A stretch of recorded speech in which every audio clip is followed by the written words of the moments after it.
has brought the psychiatry out of mental asylum to the general hospitals. Consultation life psychiatry has contributed to the reduction of the stigma that follows the mental illness, not only among the members of the public but within the medical professionals and establishments also. Has contributed significantly to the growth of the psychiatry, has also led to change in the medical education, providing comprehensive care in the physically in persons. Now there are two of the groups of the purpose of the effective collaborations. Consultation means the just first contact, seeing the patient, which is referred by the physician to the psychiatrist, and the psychiatrist write down the treatment, and patient goes back to the primary care physicians. While the liaison mainly deals direct patient work, involve more intensive involvement. The liaison service is more accessible, can respond quickly and review patient more often. Liaison is more proactive, involving awareness raising of the profile of the mental health issues, collaborating in shared care through the joint meeting, developing education and training program. What happens in the routine clinical practice, for example, a seizure disorder patient. Patient is treated by the neurologist, but the patient develops the behavioral problems. Patient is referred to the psychiatrist. Now, the behavioral problem that may be the secondary to the seizure, behavioral problem may be the different category, like patient is suffering from the depression as well as seizure disorder. And to make the proper diagnosis and treatment, the liaison is very important, but in the routine clinical practice, what we are using general consultant model. The liaison is important because this in the same case like seizure disorder behavioral problem, we can manage with the single medications many times like sodium valproate. But what usually happens in the clinical practice, the patient is given like other anti-epileptic drug like phenytoin or levetiracetam by the neurologist, and then patient referred to the psychiatrist, and psychiatrist prescribing the antipsychotic medications. So the liaison is very important, especially the patient is having both the medical and psychiatric illness. From where the word the consultation and liaison comes from, the Edward Willing was the first psychiatrist who coined the term. The first general hospital public unit was established by the Dr. Virendra Shekhar sir at the R.G. Kar Medical College and Hospital, Calcutta in 1933. And also that was the mark beginning of consultation and psychiatry in India. Over the time, psychiatric training shifted from the mental hospital to general hospital public unit. The pioneer work in the consultation and liaison psychiatry was done by the George Engel, who gave the model of biopsychosocial model. The psychiatric illness that has the biological basis, that has the psychological and social basis. While evaluating the patient, we have to assess all the three domains. Jack J. Lipovsky mainly did the research in the consultation liaison. It took the time to develop the consultation liaison psychiatric subspecialty. These are the phases through which it developed. That was the preliminary phase was in the 1900 to 1930, and the organization phase was from 1930 to 1950, and developmental phase was 1960 to 75, and consolidation phase was from 1980 onward. It took time around 100 years to develop properly consultation liaison subspecialty. In November 2017, before that the psychosomatic medicine term was used in place of consultation liaison psychiatry. The word psychosomatic medicine, Academy of the Psychosomatic Medicine wanted to change the name to the consultation liaison psychiatry in place of psychosomatic medicine. Consultation psychiatry has never received such specific status in India. As per current guideline of the National Medical Council, it is mandatory for every person who is every doctor who is doing MD psychiatry to go through the 3 months compulsory rotatory posting in the consultation liaison psychiatry. There are the various models of the psychiatric consultant. Because of time shortage, I am not going into the detail. These are the patient-oriented approach, crisis-oriented approach, consultative-oriented approach, situation-oriented approach, and expanded psychiatric consultation. There are other models: consultation model, liaison model, bridge model, hybrid model, and autonomous psychiatric models. Functions of consultation and psychiatry, it is not only just to see the patient, but apart from the clinical work, there is the education function, administrative functions, as well as research functions. In the consultation liaison psychiatric, patient may present directly to the psychiatrist, or patient may be referred by the physicians. What are the common clinical scenario in the consultation liaison psychiatry? Psychiatric symptoms secondary to medical condition, for example, delirium and dementia. Psychiatric symptoms as a reaction to medical condition or treatment, for example, anxiety due to chemotherapy or depression after the amputations. Psychiatric complication of medical condition and treatments, like depression secondary to interferon, or patient may present with the depressive symptoms, the hypothyroidism. Psychological factor precipitating the medical symptoms, like somatic symptoms and related disorders, and explained on the basis of physical parameters. Medical complication of psychiatric condition or treatments, example, neuroleptic meridian syndrome, serotonin syndrome, co-occurring medical and psychiatric conditions, recurrence of depressive disorder in certain cancer patients, schizophrenia in patients with the end-stage renal disease. Psychiatric or psychological assessment, especially the psychiatrist is called by the surgeons. The psychiatrist asks whether the patient can give the consent or no. Like MTP, the psychiatrist is called to see the patient whether the patient give the consent or no, especially in the MLC cases. Common consultation line psychiatric problems as per the Kaplan and Shadow synopsis book: suicide attempt, depression, agitation, hallucinations, sleep cycle disorder, confusion, that is delirium, non-compliance or refusal to the consent to the procedure, no organic vesicular symptoms, especially in the dissociative disorders. Coming to the studies, in the railway studies, I found only one study has been conducted. That study is conducted by the Dr. Matogia et al.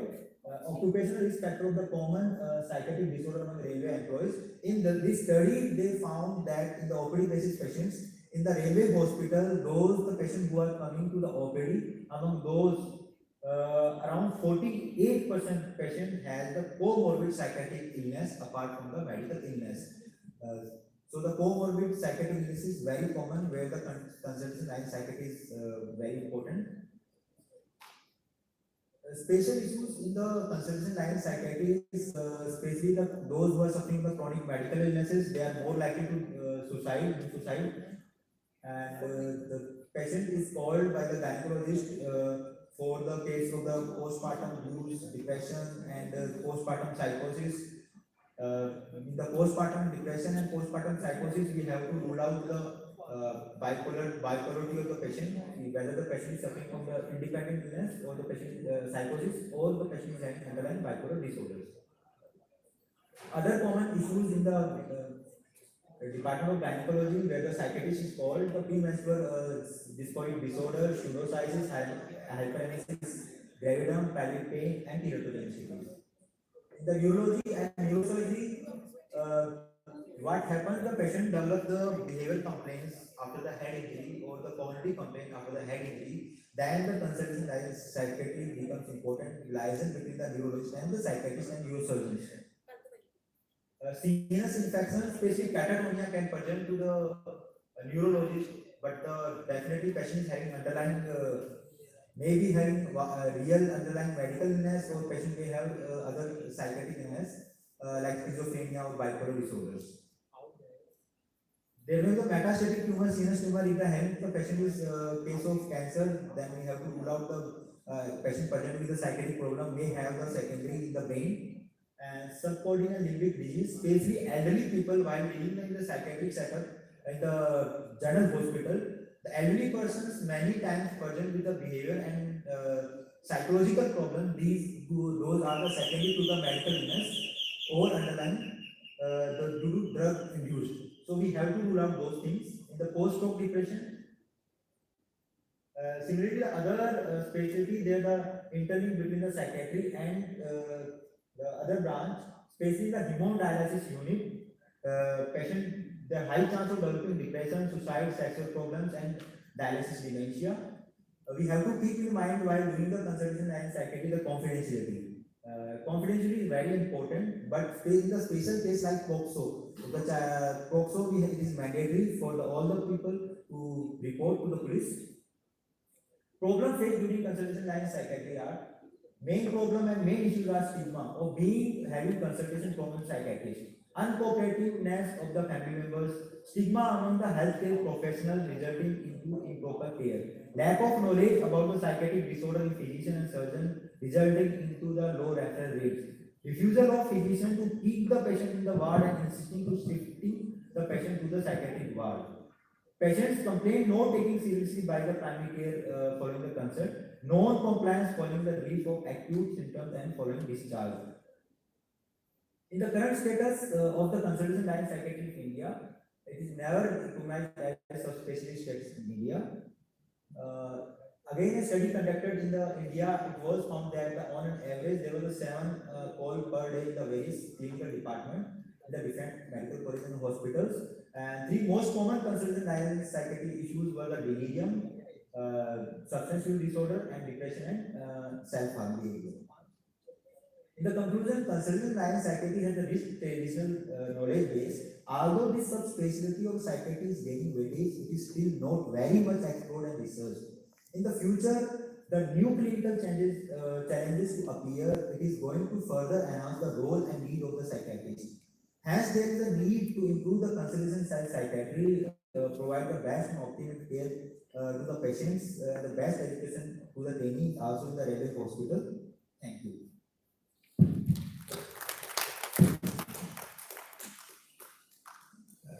Thank you, dear speaker. First, I will like to thank our Secretary sir and our managing committee members that they have chosen the very important topic for this discussion. A topic which has been presented by a young dynamic professor and which has covered the young dynamic emerging topic of which is related to the CLS activity. As you have already heard in the morning by our videos that many of our employees now they are suffering from such kind of disorders. Most of them are also having the depression and anxiety disorders. Most of the patients which are admitted in our hospitals, they are also having a lot of psychiatric problems. So it is the time to move to have the psychiatrist from their chamber to come in the general ward, and also it is the time to move our general physician to come in contact with the psychiatrist to develop such kind of CLP activities as a routine. Because dear friend, as you have already seen in the picture, that initially till now in India it is still common that now the patient, consultant, psychiatrist and primary physician, now they are three separate entities. But now the time has come that each three of these must coordinate with each other to tackle such important public health problem for our emerging society. So thank you, dear speaker.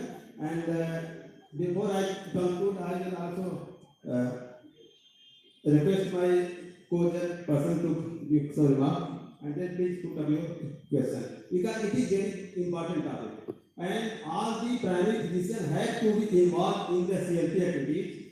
That is the requirement of present day. I have got a comment to it now. Very valid talks. In our zone, we have faced some suicide cases in our admitted patients, and it's quite 4 to 5 suicides happened, and that put the hospital administrators in a very embarrassing position. So how to point out those cases, those who are going to die, that is committing suicide in the ward itself, so that because it's not possible to screen all the patients, what are the points that the physicians should check before taking, before combating such cases? Any suggestions? First of all, primary care physician, whenever encounter any case like the poison, the common is the poison, the common method of the suicide of the poisoning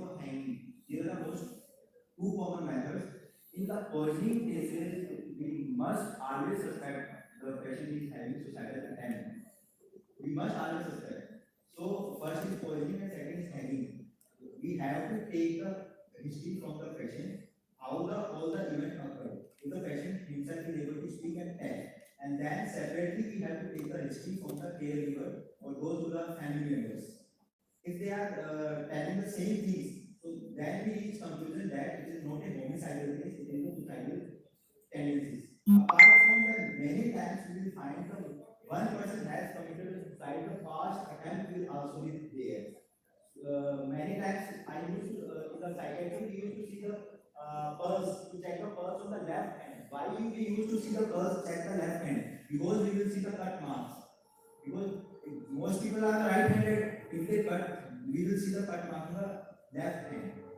So there are different things we can see and ask, take the history, proper history, like in the past, whether similar incidents has occurred in the family problems. What happens many times, they will try to hide the things. The family members as well as the patient try to hide the things. Only best way to talk the patient separately while sending the patient out and talk in person with the family persons separately. Through that, you will able to pick the situations. If the patient is high suicidal, it is best to write down the notes. The patient is high suicidal tendency and 24-hour observation by the staff is mandatory. Because the mental health act is there, according to that act, it is mandatory for the duty of the doctor who is seeing the patient to protect the doctor. देखिए आपको पूछना है पढ़ने की इच्छा होती है क्या? और हमारा विशेष नहीं है, मैं बोलता हूँ सब शादीशुदा मर्द को लेकर इच्छा होता है. Any other questions from the audience? Yes. Thanks for a very uncommon topic. Just I wanted to know what is the difference between psychiatry and CLP, and who will function as CLP, and is there any importance of this in Department of Pediatrics? Ma'am, there are the CFPs consultation like in psychiatry. One is psychiatrist, one is pediatrician, and one is the patient. If the patient presents to the pediatrician,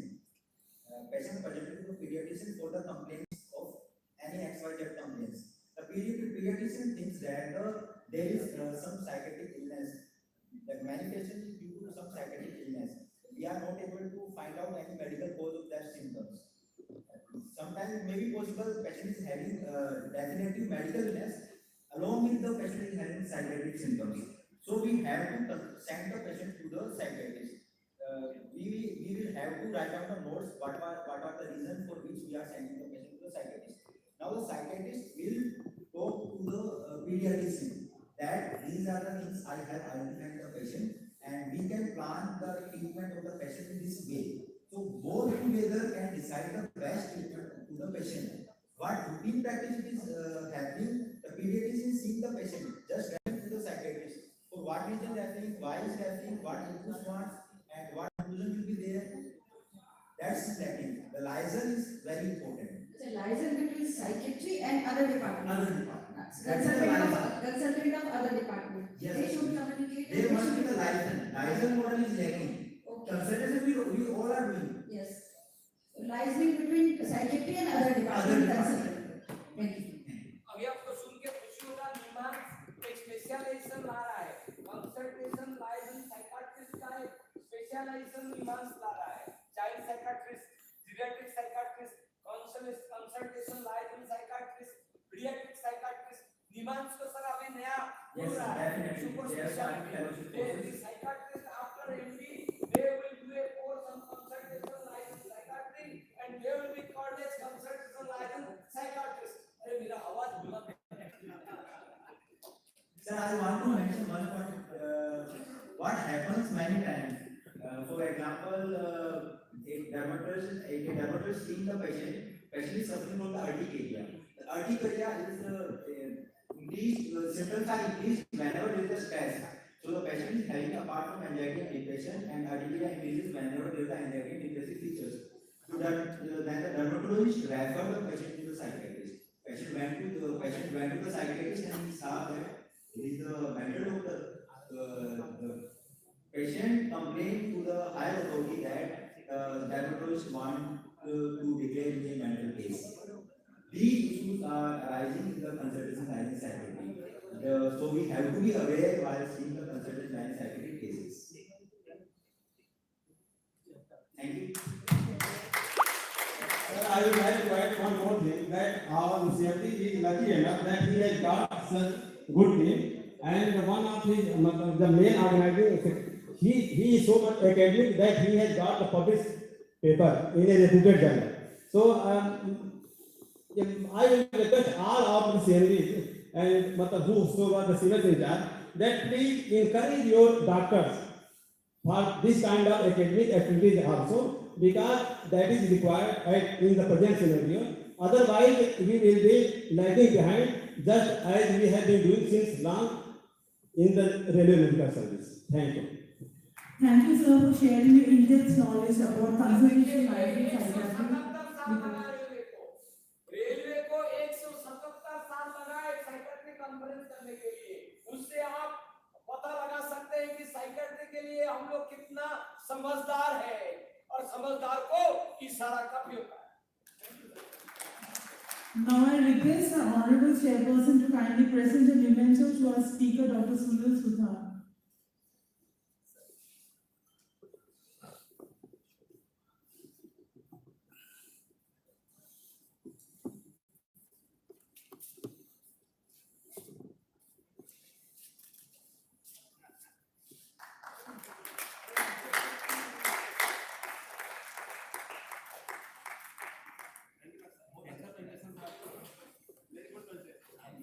Thank you, sir. Now I would request our ACHD ma'am, Dr. Kalpana Mishra, to come upon the stage and honor our chairpersons, Dr. Rudrendra Bhattacharya and Dr. Devesh Kumar, with a memento and certificate.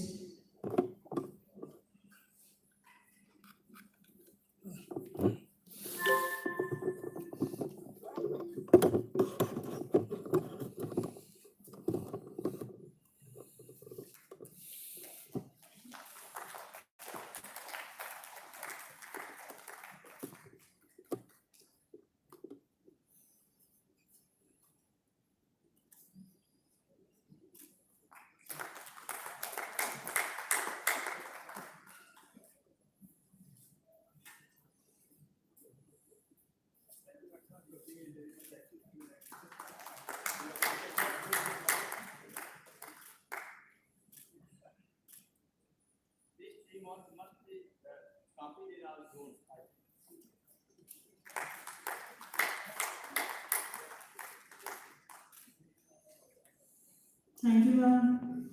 For the next session, I hand over the mic to our ACHD ma'am, Dr. Ruchi Jain.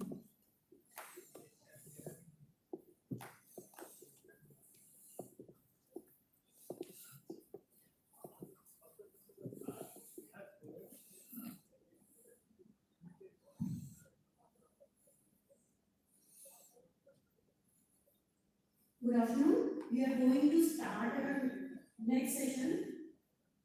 That is plenary session 3, Mental Health Chapter IRMM 2000, Clinical and Administrative Standards. It's time to revise, review, and reconstruct panel discussion. I request Dr. T.K. Samantri sir, our PCMD, to kindly chair the session. देखिए दुनिया में टोपी मत छोड़िए, क्योंकि सारा दुनिया को जो टोपी पहना पाएगा वही राज करेगा।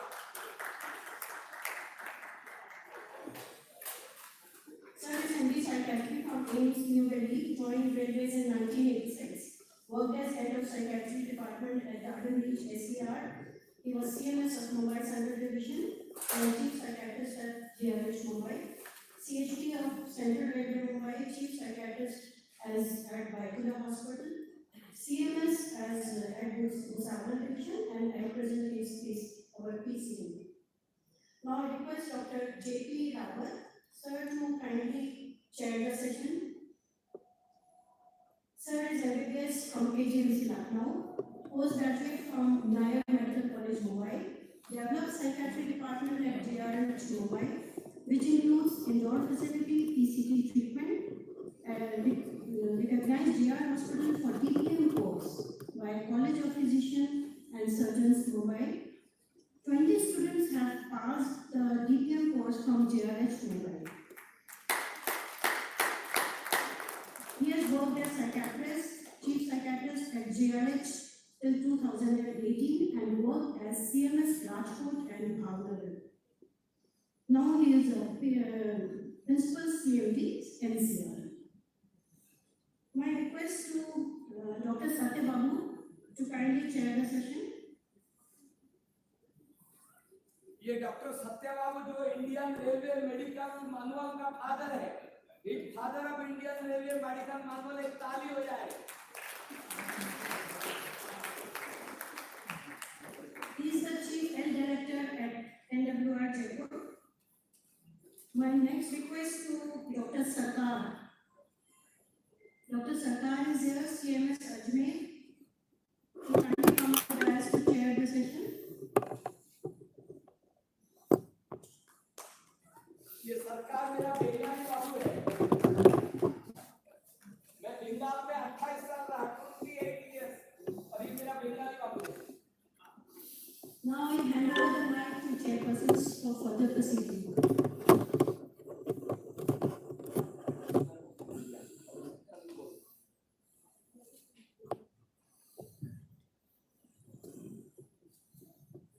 We would like to start the next session 3 by inviting the speaker, Dr. Imran Khan. Dr. Imran Khan, please come on. He has finished his post-graduation in psychiatry from Central Institute of Psychiatry, Ranchi. He is currently working as DMO in Divisional Hospital, Lakshmi.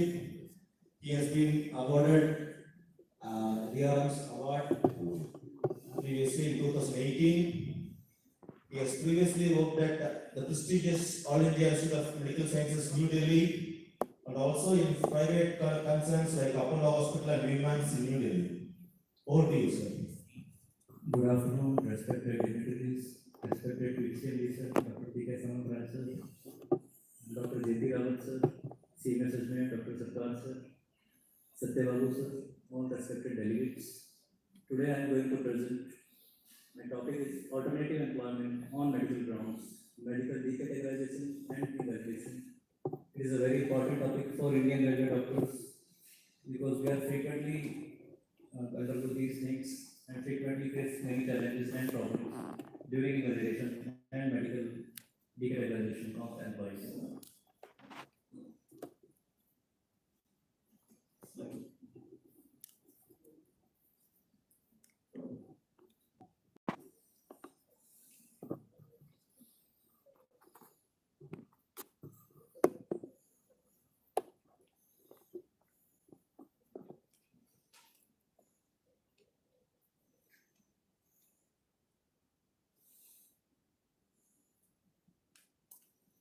Railway employees acquiring disability leave service and declared medically unfit are divisible into two groups.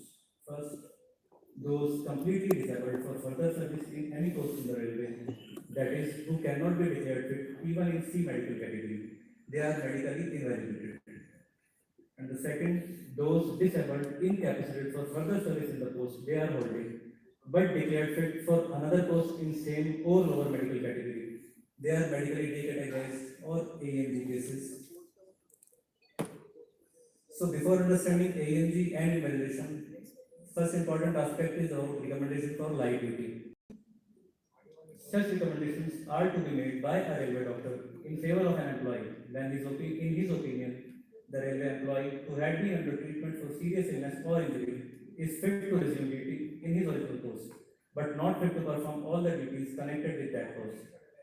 The medical officer of the rank of DMO or above, before making the recommendation, should first ascertain from the competent authority of his department whether it is possible to provide the employee with such duty of light nature in his original post, which will be compatible with the railway working. On hearing from the competent authority, the railway doctor will make necessary recommendations in the prescribed form, specifying the nature of the light work and the specified period for which it is recommended. Such recommendation should not exceed a period of 3 months in the first instance, after which the case should be reviewed, and under no circumstances it should exceed a period of 6 months. So certificate of decategorization, or you can say change of occupation. If after the expiry period of 6 months granted under the recommendation of light duty, the employee is considered medically unfit for the duties of his original post, but fit for service on other posts, the concerned IHS doctor will recommend to CMS for constitution of medical committee. CMS, after going through the details of the case and after being duly satisfied, will constitute a medical committee of 3 doctors.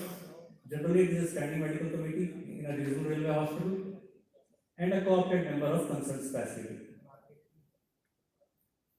Medical committee will issue the necessary certificate in the prescribed form for a suitable alternate employment either in the same medical category or in a lower category. Accepting authority in all AMG cases, medical indicator cases is CMS. What are the regulations regarding the constitution of medical board and committees from the railway board?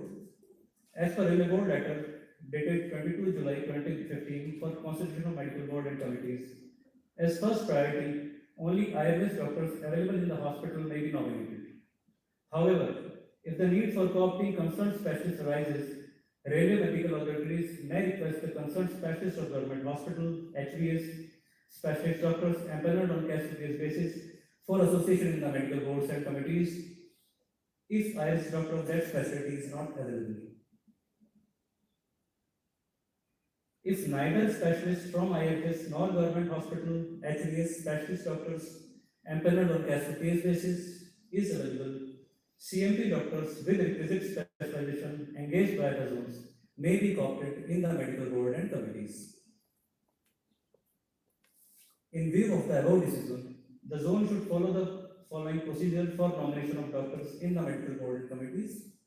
First, opinion of specialist CMPs can be considered for holding medical boards.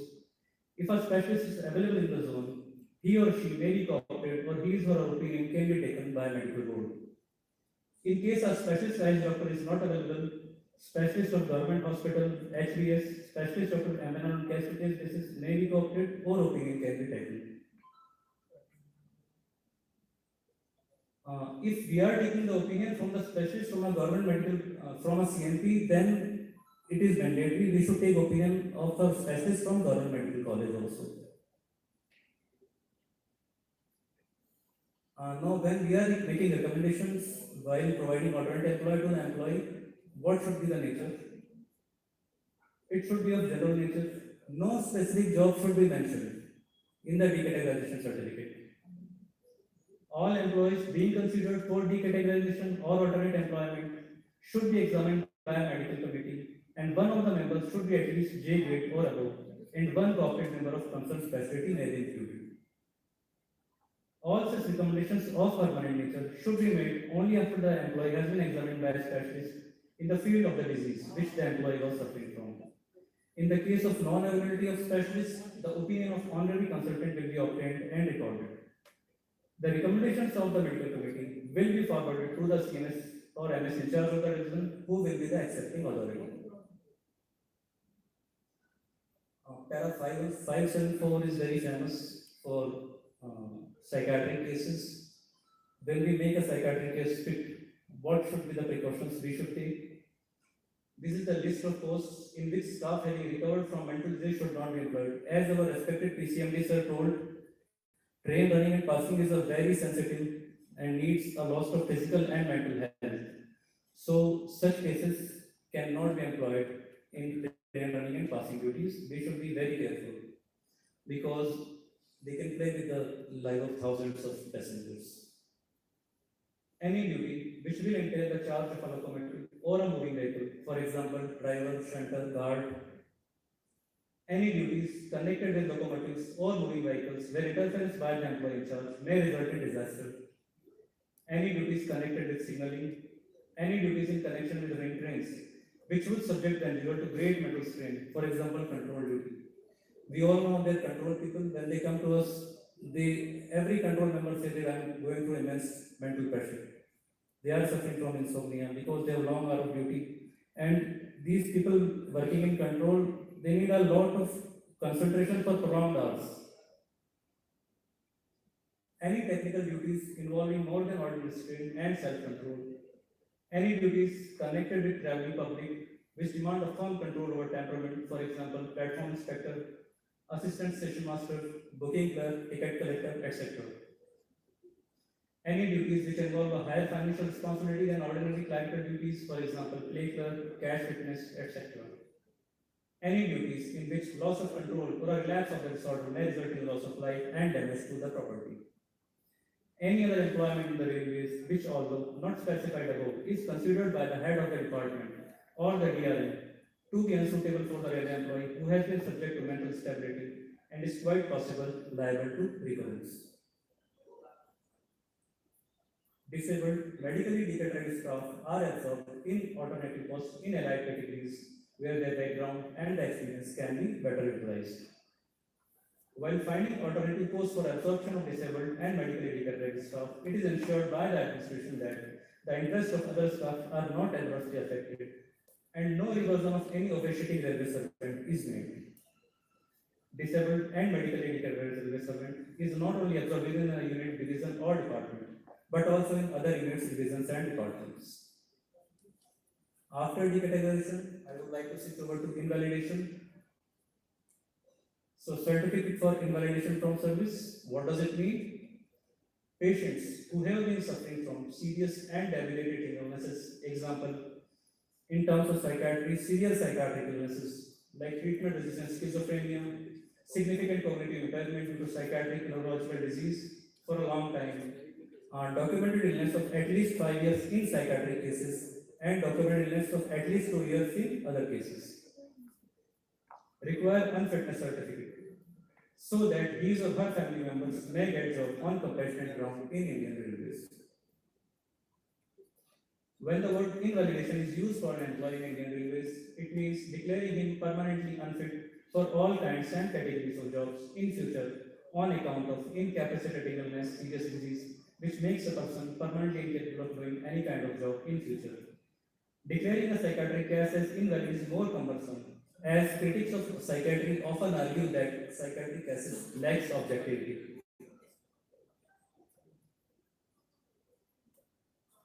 Every case of mental disease or psychiatric illness is a potential medical legal case. Railway doctor who is called upon to examine and certify such a case should go over it carefully and elicit all the relevant points. He should be particularly careful to see whether the case is genuine or feigned insanity because many cases are rising day by day. He should look into detailed history, serial mental status examinations, and proper documentation. In medical board on psychiatric cases, Railways on psychiatrist or a governmental specialist should be an member. So what does medical manual para 543 says? For the invalidation of a railway employee, a medical board is necessary. This medical board should be headed by the CMS MS in charge of the division. The recommendations of the medical board will be forwarded to the principal chief medical director, who is the competent accepting authority for medically invalidated cases. Now the railway board letter 2013 dated 22nd December 2014. Para 5562 subclause 6 provides that CMS while forwarding the case for medical invalidation to the CMP for the concession of medical board will also forward medical record of the employee for the period of 2 years. This already have explained to you that in psychiatric cases at least 5 years of documented illness is required. Why it is required or why the board has passed this circular? To separate malignant cases from the original psychiatric cases, to separate the genuine from the feigned cases. In this background, it has been felt that medical history for a longer period in psychiatric cases can prove to be a useful tool for separating genuine cases from malignant ones. Declaring a railway employee invalid on psychiatric grounds is a tedious task as well as a tricky task for a psychiatrist. Under the following circumstances, the holding of medical board is left to the description of PCMD to convene. Prior to issue of certificate in cases involving disease on matters of clinical difficulty and alleged fraud or malignancy. Prior to issue of certificates and reports in cases of non-scheduled injuries or disablements likely to be subject of dispute under the Workmen's Compensation Act. prior to issue of certificates of fitness or unfitness for further service to non-resident employee, but the decision rests on the interpretation of points of special clinical difficulty and involves the safety of public or urgent departmental requirements, and where the Chief Medical Director considers examination by a board desirable for any special reasons. If the medical board is unable to say with the certainty that the railway employee will again be fit for service, the medical board will recommend leave not exceeding 1 year in the first instance. Such leave should not be extended without further reference to medical board. Major challenges which are particularly relevant to the assessment of psychiatric disorders. First, mental health disorders are ambiguously defined. Although the use of a clinical classification system where each disorder is aligned with a theoretical constellation of symptoms has strong clinical utility, it does not currently take into account the underlying biology, which may or may not align with these theoretical disorder demarcations. This being said, unlike that cases of most physiological disorders where symptoms are used as a guide to diagnose an underlying etiology, such as fever being a symptom of underlying viral or bacterial infection, the diagnosis of a mental health disorder is based on purely on the assessment of symptom sets and not on any underlying physiological or causal factor.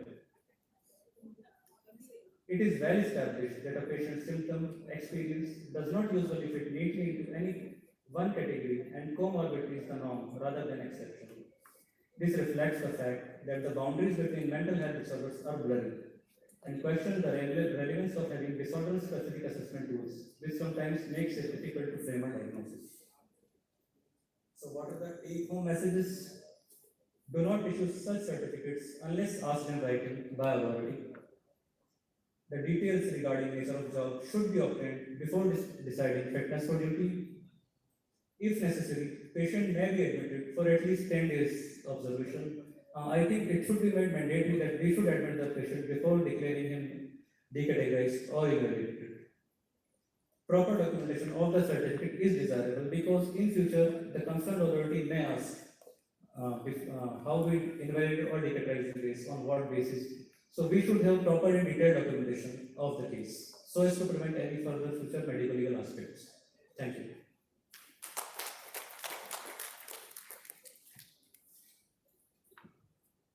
Thank you, Dr. Imran. Very well presented.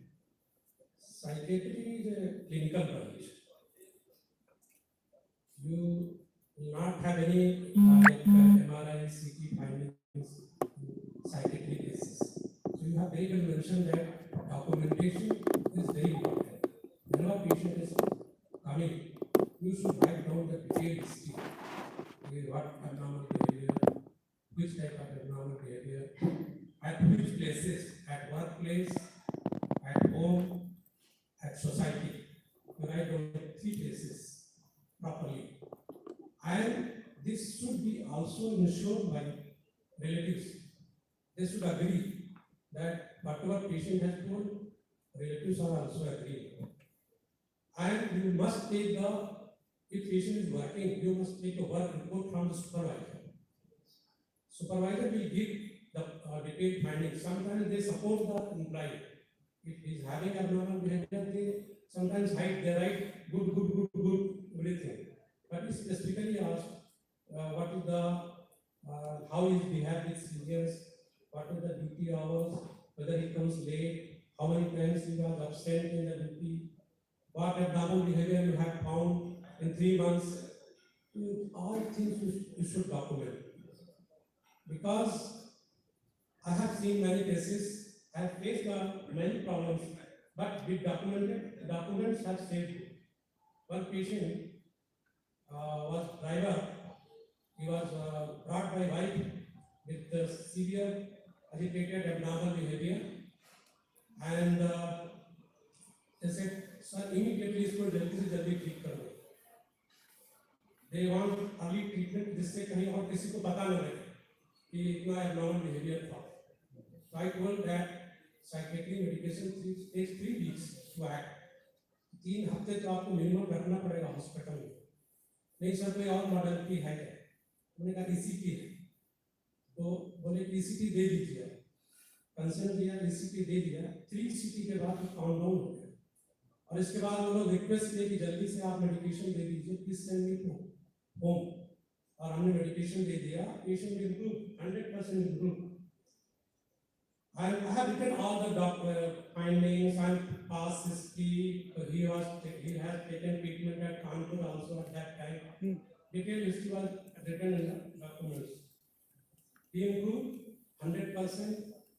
Then he was subjected for fitness because he was driver. He had a major psychiatric illness. So major psychiatric illness always requires AEG.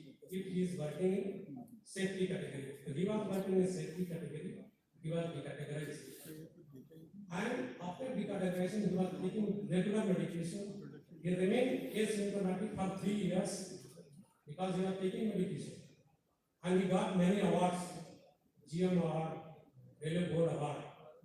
And then he wrote to Railway Board, "Hey, Dr. Rao has inspired my life.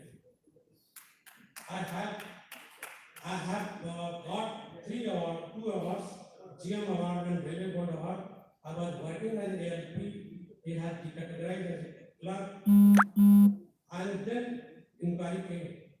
They have seen all the papers. And I called the patient also. And I took the blood because he was on mood stabilizer. और उसको भेज दिया sodium वालप्रेट level की, तो वो blood level में आया कि patient is taking valproate and records were well maintained, and then relatives agreed, but patient stopped the medication because he saw that the blood serum level was high, so he stopped the medication. After 3 months he relapsed again, severe agitated abnormal behavior. He was admitted again, and one thing he also took my name plate. मेरे दरवाजे पर लगी थी name plate, वो निकाल ले गया और वो घर में जाके पंखे से लटका था उल्टा, मेरा नाम को उल्टा, पनिश करने के लिए कि मैं डॉक्टर राव को पनिश करूंगा कि because he had decategorised me. But when he relapsed, then relative realised कि जो ये मिस्टेक किया है that is wrong. So documentation is very important in psychiatry. It is medical psychiatry branch is a medical legal branch. One patient, RPF fellow, got sister, non-regular patient. His sub staff just medication लिख दो, OPD से लिख दो, मैं बाहर से दवा ले लूँगा. मैंने कहा नहीं, साइकियाट्री मेडिकल लीगल. प्लीज अगर आप मेजर दिखाना चाहते हो तो आप 40 रुपये का पेपर बना, उसमें 40 रुपीज लगते हैं. तो रिफ्यूज मैंने इसको पैसे नहीं दूंगा. मैंने अपने जेब से पैसे निकाल कर अपने पेरेंट को भेजा, जाओ 40 रुपीज का पेपर बना लो. He paid 40 rupees. Later on, patient was suffering from erythromelia. जब भी किसी को देखती थी वो उसके तरफ हो जाती थी. And she was given medication, she improved. वो मैरिज कर दी, बताया गया कि पेशेंट was taking medication. ससुराल गई, वहाँ पे मेडिकेशन बंद हो गई. सी कमिटेड सुसाइड. बाइपोलर थी, एरोटोमेंट में थी, ऑपरेशन में गई, सी कमिटेड सुसाइड. वो सब भाग, पुलिस सबको अरेस्ट कर ली. उनको भी सबको जितने भी नाम थे डाउरी केस होगा.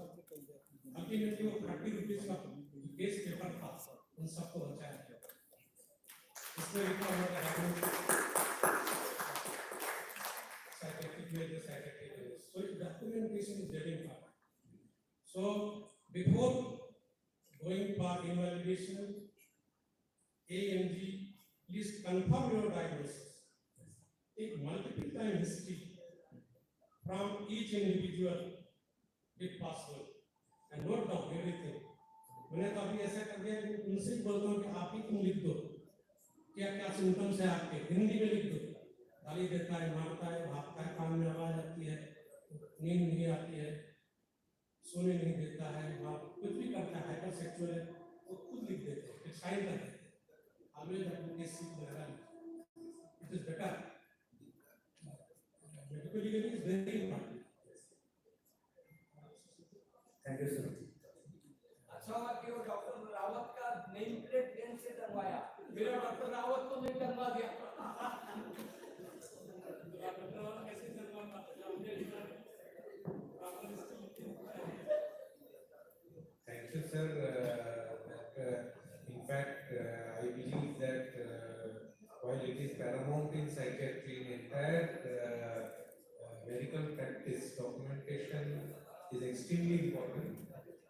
of situations that arise where we usually take things for granted and later we realize that documentation was not proper.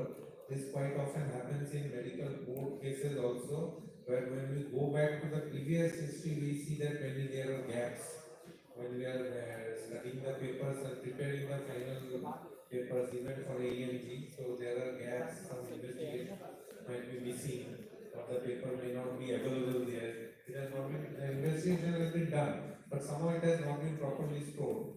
So anyway, coming back specifically to what has been highlighted here, I'd just like to make a couple of observations. Number one is that regarding AMG, one of the difficulties we have with AMG is that once a person has been moved from one category to another, then that is permanent. There is no scope of migrating back to the original category. So it is generally discouraged because it is a loss to railways when a trained manpower is lost to a cadre. But at the same time, it is very important not to allow a person to perform a job if the person is not optimally fit for that job. So we will have to look at options in AMG where whether a system of review is possible, because here we have this guideline that within 6 months, if after light duty or some restricted duty he cannot improve, then we are bound to go for AMG. But sometimes some treatment might require a little longer time. So in those cases, instead of permanently decategorizing, whether we can hold him there. Second is that certain departments clearly mention at the outset that light duty is not possible with us. In those cases, especially when there is a good chance of full recovery, whether they can be temporarily accommodated in other department job, but if they are fit medically after a point of time, they should be fitted back to the job for which they were trained. So whether such changes are required in the medical manual, we'll have to look into it. This is general observation. Secondly, specifically with para 574 that was mentioned here, we see that once a person is being diagnosed with a psychiatric disease and is even fully recovered, certain type of job is clearly restricted. Now, at the very end of that provision, there is a provision for any other kind of job where there is risk to himself or others. For example, like I can say that a person in RPF who is carrying arms. So, but that is not specifically mentioned in that para, things like that. But my observation is that as of today, when we revise the medical manual, hopefully it will serve for another 20 years or 30 years. As of now, we have very limited access to psychiatric care and many people are hesitant to take psychiatric care. But hopefully the situation will change where people are more forthcoming to come forward for psychiatric assistance, they come forward. Now my point is that when suppose I go for a psychiatric evaluation, I might be diagnosed with a minor neurotic trait which will otherwise not endanger if I perform any job, because my decision making power or my self control is very much there despite that disorder. Now if 15 years down the line it's more common for people to seek out psychiatric care, many people might be labeled as psychiatric patient, but that might not be applicable, that they have to be forced to be taken away from jobs. So whether there has to be a clear differentiation between those psychiatric illnesses that will always require permanently stopping them and those minor psychiatric illnesses which in the opinion of the psychiatrist that has to be clearly defined. It can't be left in a gray area because then disputes will occur. So this has to be thought about when we revise the IRMM so that even 15 years down the line it's still valid. So that is another. और question allow नहीं करेंगे, बहुत observe हो गया। और doctor सुमंदर Rao madam अभी examine करेंगे मेरा साइकियाट्रिक 36 पेज का रिकमेंडेशन। मैडम जब बीजी बन जाएंगे तब तक मुझे नहीं लगता है कि आप लोग होगा। In relation to that, और ने हमने एक बार बंद करो, बहुत हो गया बस। Thank you. The same thing. Iron का फादर को कुछ बोलना चाहते हैं। I have just carried out our PCMD. He is the convener of the committee, and Madam Sondara, Madam is the member.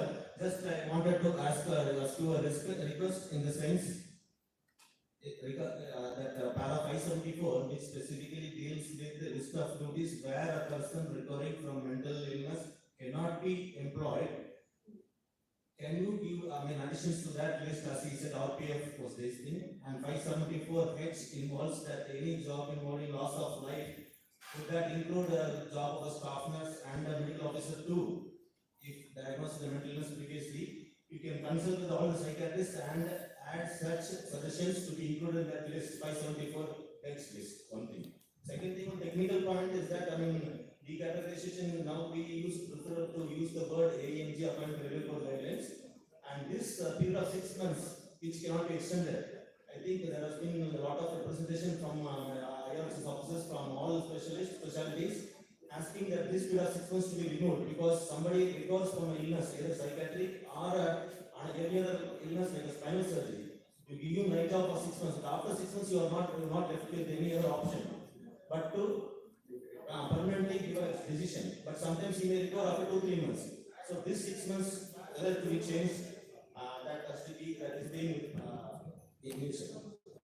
And one more thing, when somebody is recovering, EMG can be done in the same category or lower category it is mentioned. But when somebody is being recommended another job, nature of job, not a specific job, it is better to bring them down by one category lower. For example, on B1 employee, if you recommend AMG, but giving a right job with it, that he should not lift heavy work, but putting in the same category based on vision alone, vision standards alone.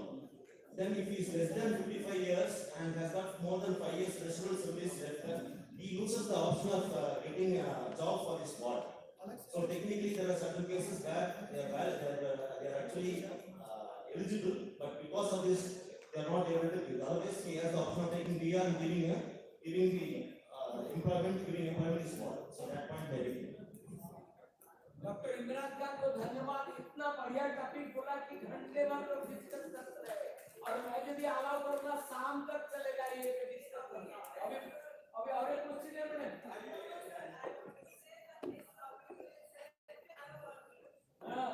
ये बहुत ही बढ़िया, thank you Imran.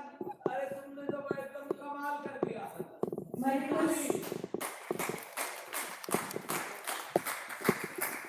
My request to PCMD Sir Dr. Samante and Dr. Sarkar to kindly present a certificate and memento to our speaker, Dr. Imran Khan. Photo में आ जाओ, photo में हम लोग हैं। देखो, हम लोग सब ये फोटो ही है। So there is one more speaker in this session. Easy session है sir. ठीक है, चार Okay sir. मुझे फोटो खींचना अच्छा लगता है।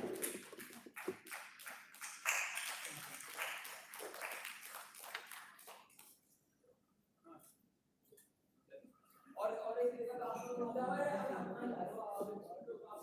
So first there is a lecture. Chairpersons, please introduce our next speaker. Doctor coffee मंगा लो, मैं कॉफी वापस कर दिया।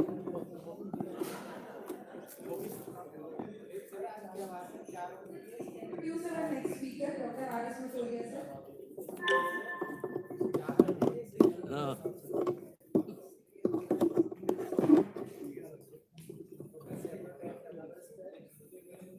हमारा आरएस माटोरिया एकदम सुपर से भी ऊपर साइकियाट्रिस्ट है। ये सारे कॉन्फ्रेंस का चार्ज इन्होंने ही लिया है, इसलिए ताली। Dr. Matoria is physically, mentally, socially, spiritually, and very flexible doctor. He has done MBBS, MD Psychiatry from Jaipur. He has presented many papers. He has had many publications. So we are, because of short of time, we are not able to highlight how full paper is filled up with achievement. अच्छा काम किया कि Yes, Dr. Mataria, please.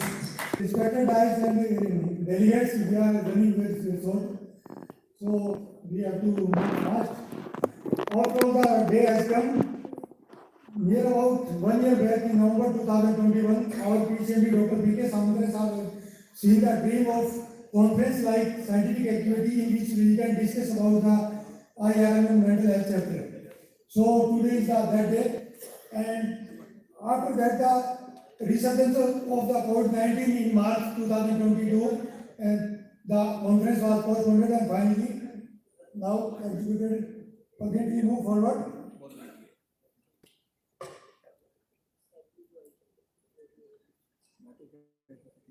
And that's coming on the what is the need of review and revision of the IRM 2000? Reasonableness of the IRM 2000 in current scenario. There are few things. IRM 2 did not give much weightage about the provision of mental health care services in its own railway hospital, and in background of strengthening of other healthcare services in the railway hospital, but mental health services is leaving behind than other healthcare services. In view of increasing the team of mental health professionals in railway, especially the psychiatrists, numbers of psychiatrists are increased, as the P.K. Samandras have told us. That time of Samandras have only 5 psychiatrists. Now we are having here over the 20 psychiatrists in the Indian Railways. And finally, in context of newly enacted acts like the right of persons with disability act 2016 and the mental health care act 2017, rules, regulations, and different types of the circulars and guidelines of railway board as well as the Ministry of Health and Welfare. All these are we have to include in the new versions. So we P.K. Samandras have thought about the revision of the IRM, and what is the new and revised version of the IRM 2022? It emphasizes the provision of comprehensive mental health care services in the railway hospitals. So it emphasizes on the in-house mental health services. Recommendation formulated as per the newly enacted acts and rules. The new document is comprehensive, complete, pragmatic, and organization friendly. You will also notice this when you go through this document. Document is 36 pages document which gives the comprehensive view about the provision of mental health care services in the railway hospitals. IRM 2022 is also emphasizing upon the uniformity in mental health care provision in railway hospitals across India, especially in psychiatry exams and medical committee or board to decide fitness of employees and candidates by incorporating various standard formats. So we have tried to formulate the few formats like the medical, like the psychiatry examination of the candidates, psychiatry examination of the employees who are having the symptoms of psychiatric illness, as well as the other formats we will discuss in following slides. The new recommendations make the finding of psychiatric exams more realistic and reproducible. As the JP Rao sir said about this thing, the documentation when we are examining the psychiatric patient and deciding his fitness for duty in terms of the decategorization or in terms of the invalidation, then we have to write down each and everything, especially the verbatim of the patient is most important. As the Rawat sir has told us that the verbatim is आप patient को paper दे दीजिए, ये भी एक अच्छा तरीका है कि हिंदी में लिखे, इंग्लिश में लिखे, चाहे किसी भी लैंग्वेज में लिखे, उसके साइन ले लो चाहे अटेंडेंट साइन ले लो, वो भी सफिशिएंट है। तो वो आपके पास एक डॉक्यूमेंट होता है, अदरवाइज आप खुद पेशेंट के वर्बेटिम में उसने बोला है, सपोज कीजिए till date when we are deciding in fitness of the employees, usually I have seen the many of the committees or board which are referring us for the review of the committee and board. We are seeing only mentioning the delusion of execution, delusion of grandiosity, nothing else. But this is totally insufficient, totally biased, totally one-sided decision of the psychiatrist. So we have tried to bound the psychiatrist to mention the verbatim of the patient. Was delusion of grandiosity. आप ये कहते हैं कि भाई बहुत ज्यादा बड़ी बड़ी फेंक रहा है, लेकिन आप ये नहीं क्या फेंकता है।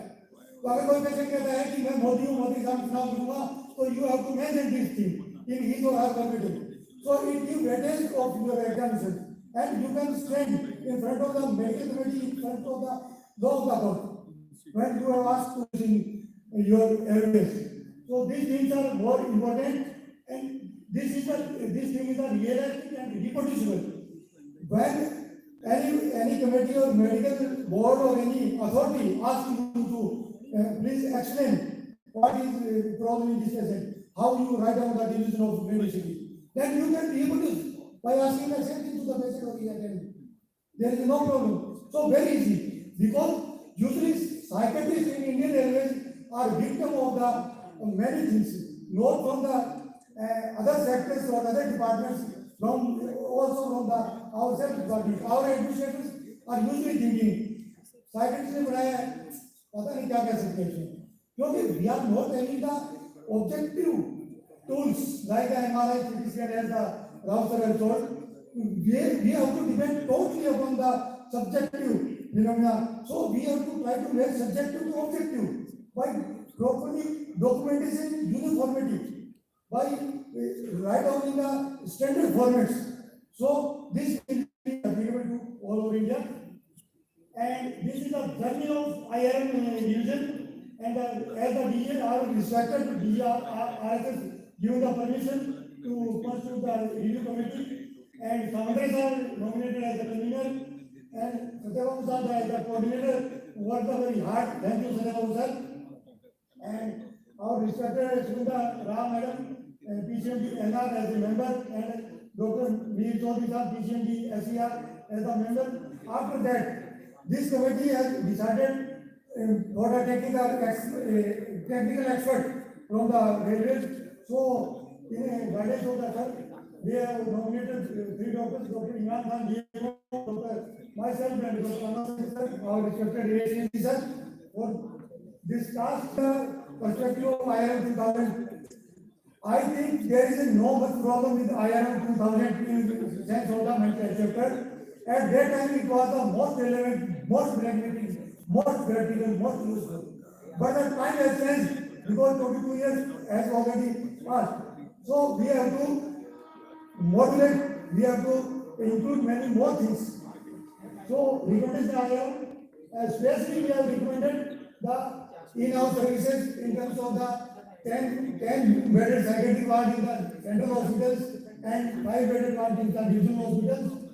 And for duties in these wards, we have recommended the mental health professionals, mental health nurses. I am not going in the details because you all know about the duties of clinical psychologists, duties of the neurophysiological technician, psychiatric ward hospital attendant, psychiatric ward hospital attendant, psychiatric ward guard, because most of among our MD in the secretary know what is the those same things we have given the provision, we can take the honorary specialist in the geriatric psychiatry, addiction psychiatry, burning issues in the railway scenario. We have taken the psychologist as a honorary paramedical professionals, and duties and responsibilities. I am coming on main things.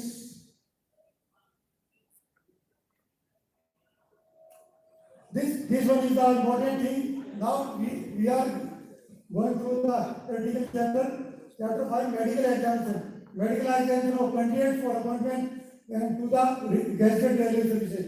Nothing is mentioned in the IRM 2000.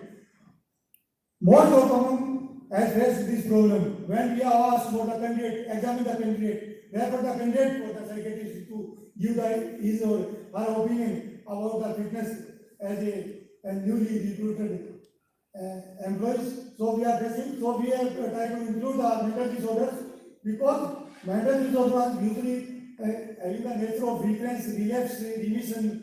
So at that time of the examination, it may be normal. But later on we have to take in the scenario of 10, 20, 15 years back, when it may be react and employee may suffer. This will be the very big loss for the railways. So we have tried to make our recommendation organization friendly.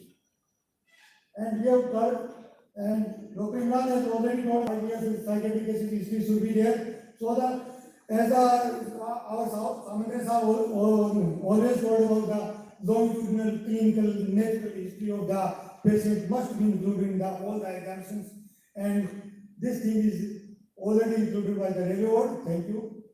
And then next thing is we have tried to include all possible cases of persons with mental illness to be examined carefully. We have used the appropriate and already certified terminology for the persons who are having a mental illness, not like the insanity which is mentioned in the previous version, and in the IRM 2000 it was mentioned as the mental instability. That is also somehow stigmatized or discriminated, right? So this one is taken, this terminology is taken from the Mental Health Care Act 2017. So we have to carefully examine our employees or candidates in various formats and observation of the patient behavior for a sufficient period, because observation we have only tool or is the observation of the patient's behavior. We have to develop our individualized mechanism in each and every railway hospital. How can we observe properly our admitted psychiatric cases? Because if we are not properly observed the psychiatric cases, then any employee can you make full very easy. So we have to properly teach our paramedical staffs as well as we have to hide some things from the patient attendant as well as the patient. So observation is the most important. Neuropsychological assessment is also important. Sufficient period of regular follow-up may be taken at least 10 days. It may be more as per the presentation of the patient. It may be more, but at least 10 days. And I am thankful to the CMD, Dr. P.K. Samantha. We are trying to follow this in 100% cases. We are examining all psychiatric employees, candidates in the same lines since last at least 2 years.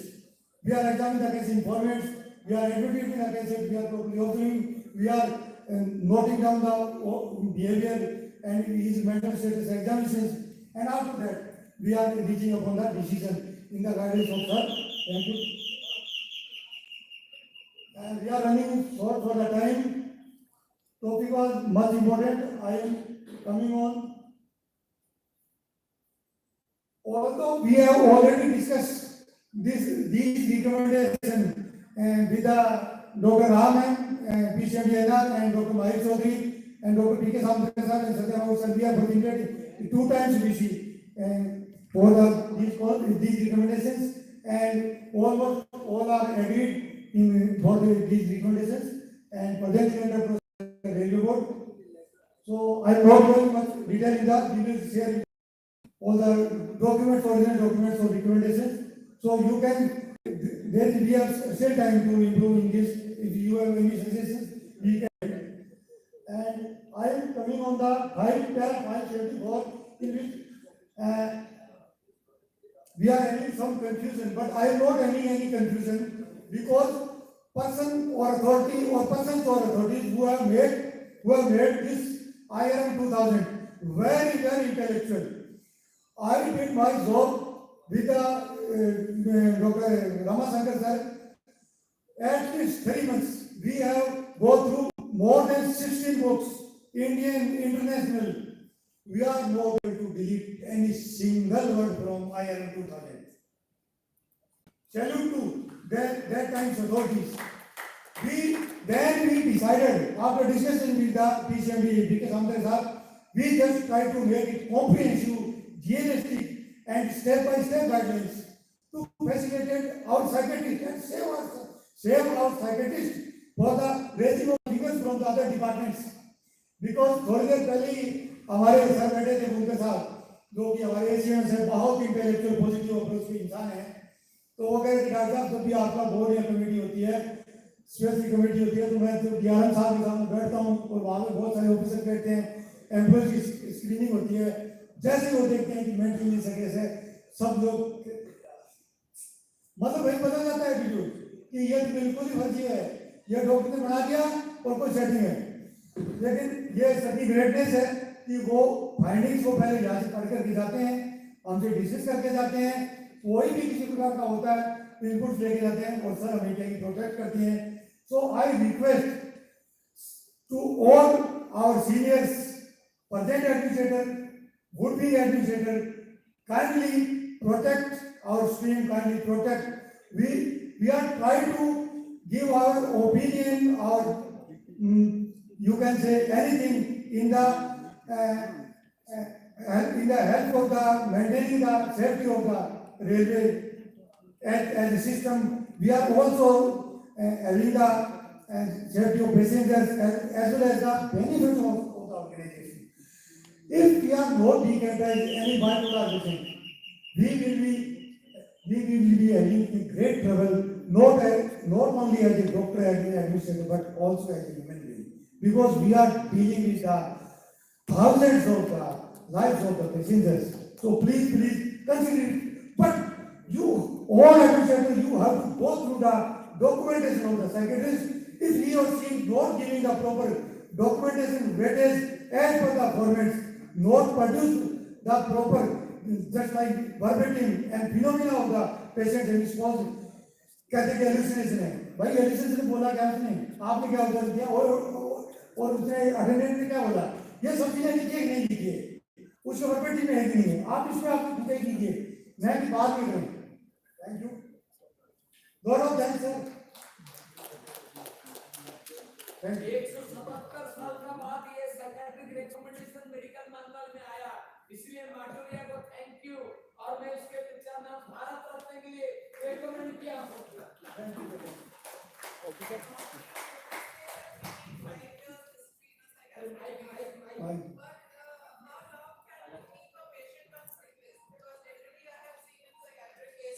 Yes, sir.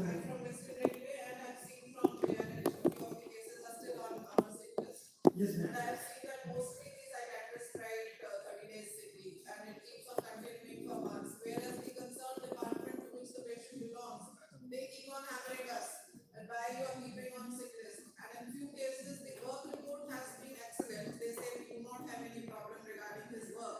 How do you say he is suffering from a psychiatric illness? So they, in a way, like you said, they keep on telling us that the patient is malingering or he's feigning his illness. So what to do in such cases? How do we say that, okay, we need to keep the patient on sick? Thank you, ma'am. Thank you. Very important question. First thing is how we can keep the psychiatric case in the sick list. Very important. Once the case is diagnosed as a mental illness, try to finalize this case for the fitness as soon as possible.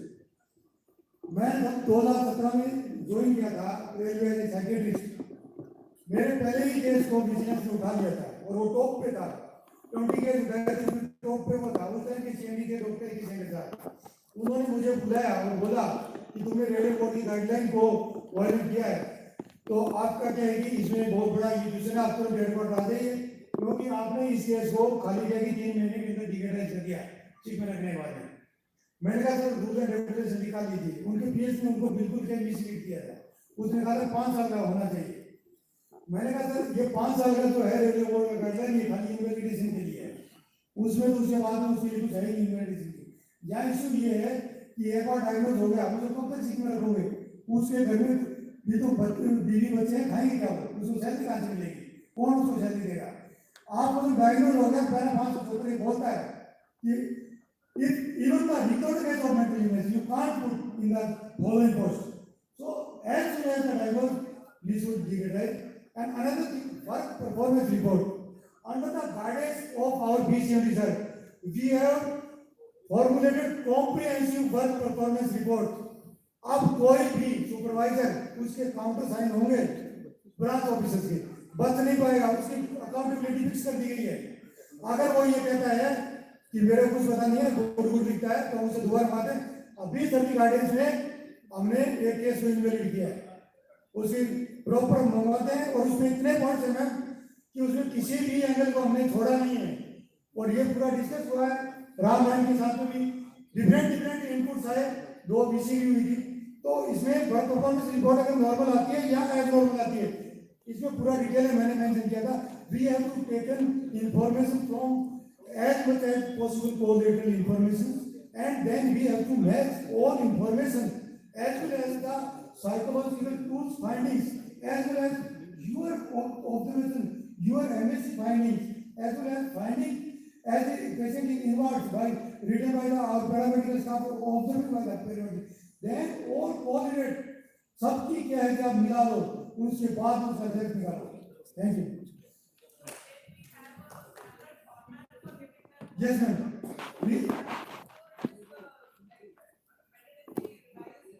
Yes, ma'am. Yes, ma'am. Yes, ma'am. Thank you, ma'am. Thank you, ma'am. I will circulate all. हम लोग already follow कर रहे हैं। हाँ, सारे circulate. नहीं आए कोई मतलब नहीं है। एक ही एड्रेस है मैक्रोविया। इसका मैं तो 4 महीने का बाद निकल जाऊंगा, ये तो 15 साल रहेगा। We just want just to make a small clarification on that point. When asking for a psychiatric case, previous 5 years of history, it does not mean that 5 years should elapse before you make a diagnosis. The 5 years history may be positive history also, negative history also. You may not be suffering from anything, you may be normal for the last 4 years.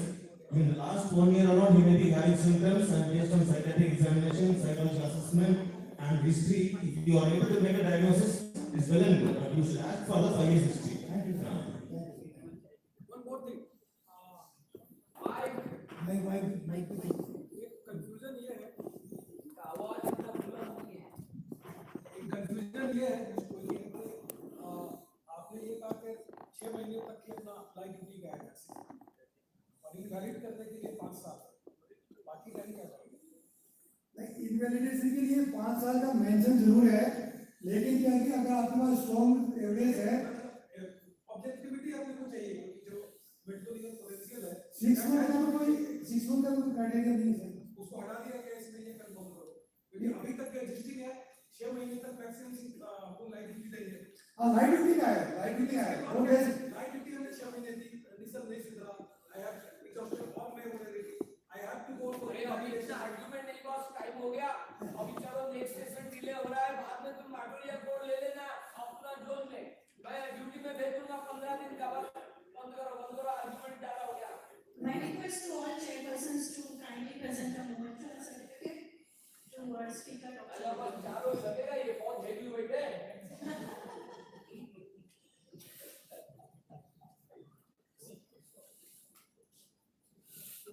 मेरा भारत रत्न है। मैं तो दे दिया, आपको बच गया था।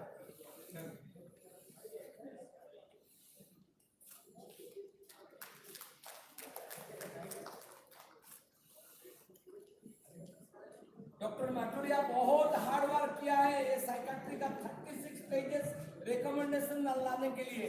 Mental health act 2017 को पढ़ा, डिजेबल एक्ट 2005 को पढ़ा, और उसको छोड़ के इंटरनेशनल सारे देश का रूल को हम लोग छान मार के ये बताए हैं, और ये डॉक्टर सुगंधा राहा मैडम का जिम्मेदारी है कि इसको पार कराएंगे। My request to Dr. Manish Pabri to come on the dais and present mementos to chairpersons. Sir, please welcome. अरे ले लो भाई, मोमेंटो ले लो, ये फ्री में मिलता है।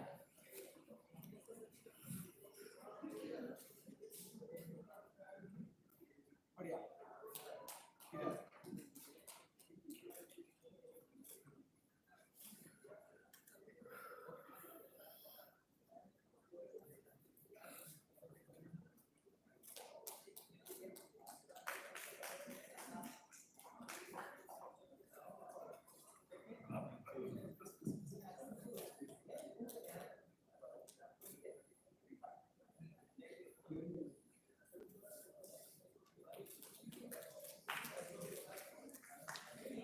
I hand over the mic to Sajid for the next session.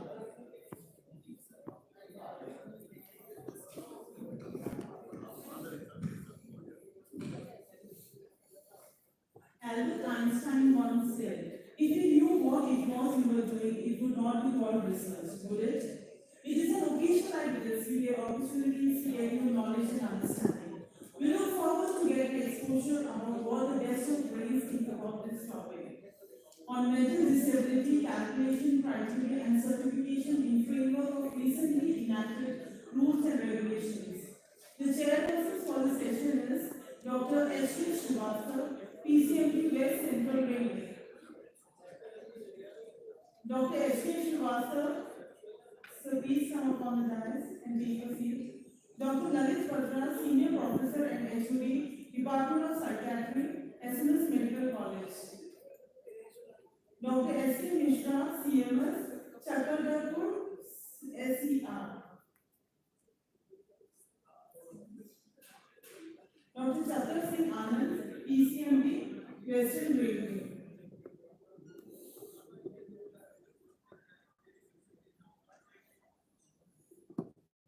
So please take your seat on the dais. I will request our chairpersons to kindly introduce our speaker to the audience.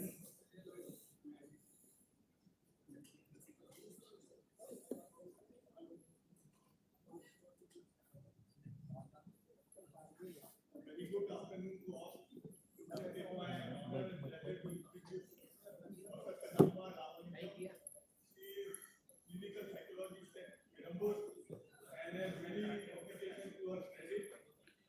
And she has been awarded GM Award also and GM Award prize.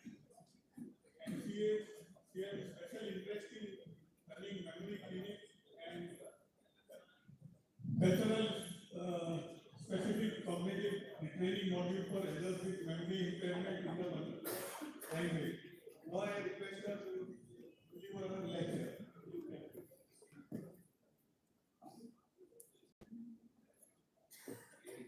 Respected dignitaries on the dais, and all the delegates in the hall, warm good afternoon to you all.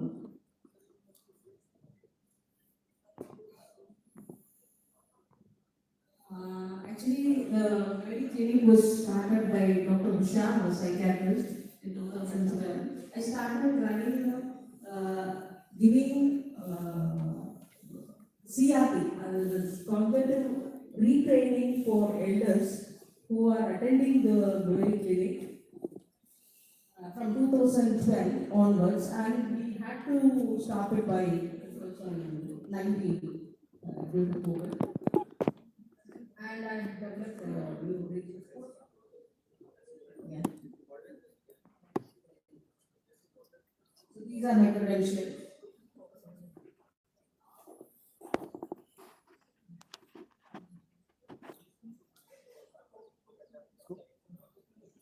So this is my topic, disability criteria and assessment. Next.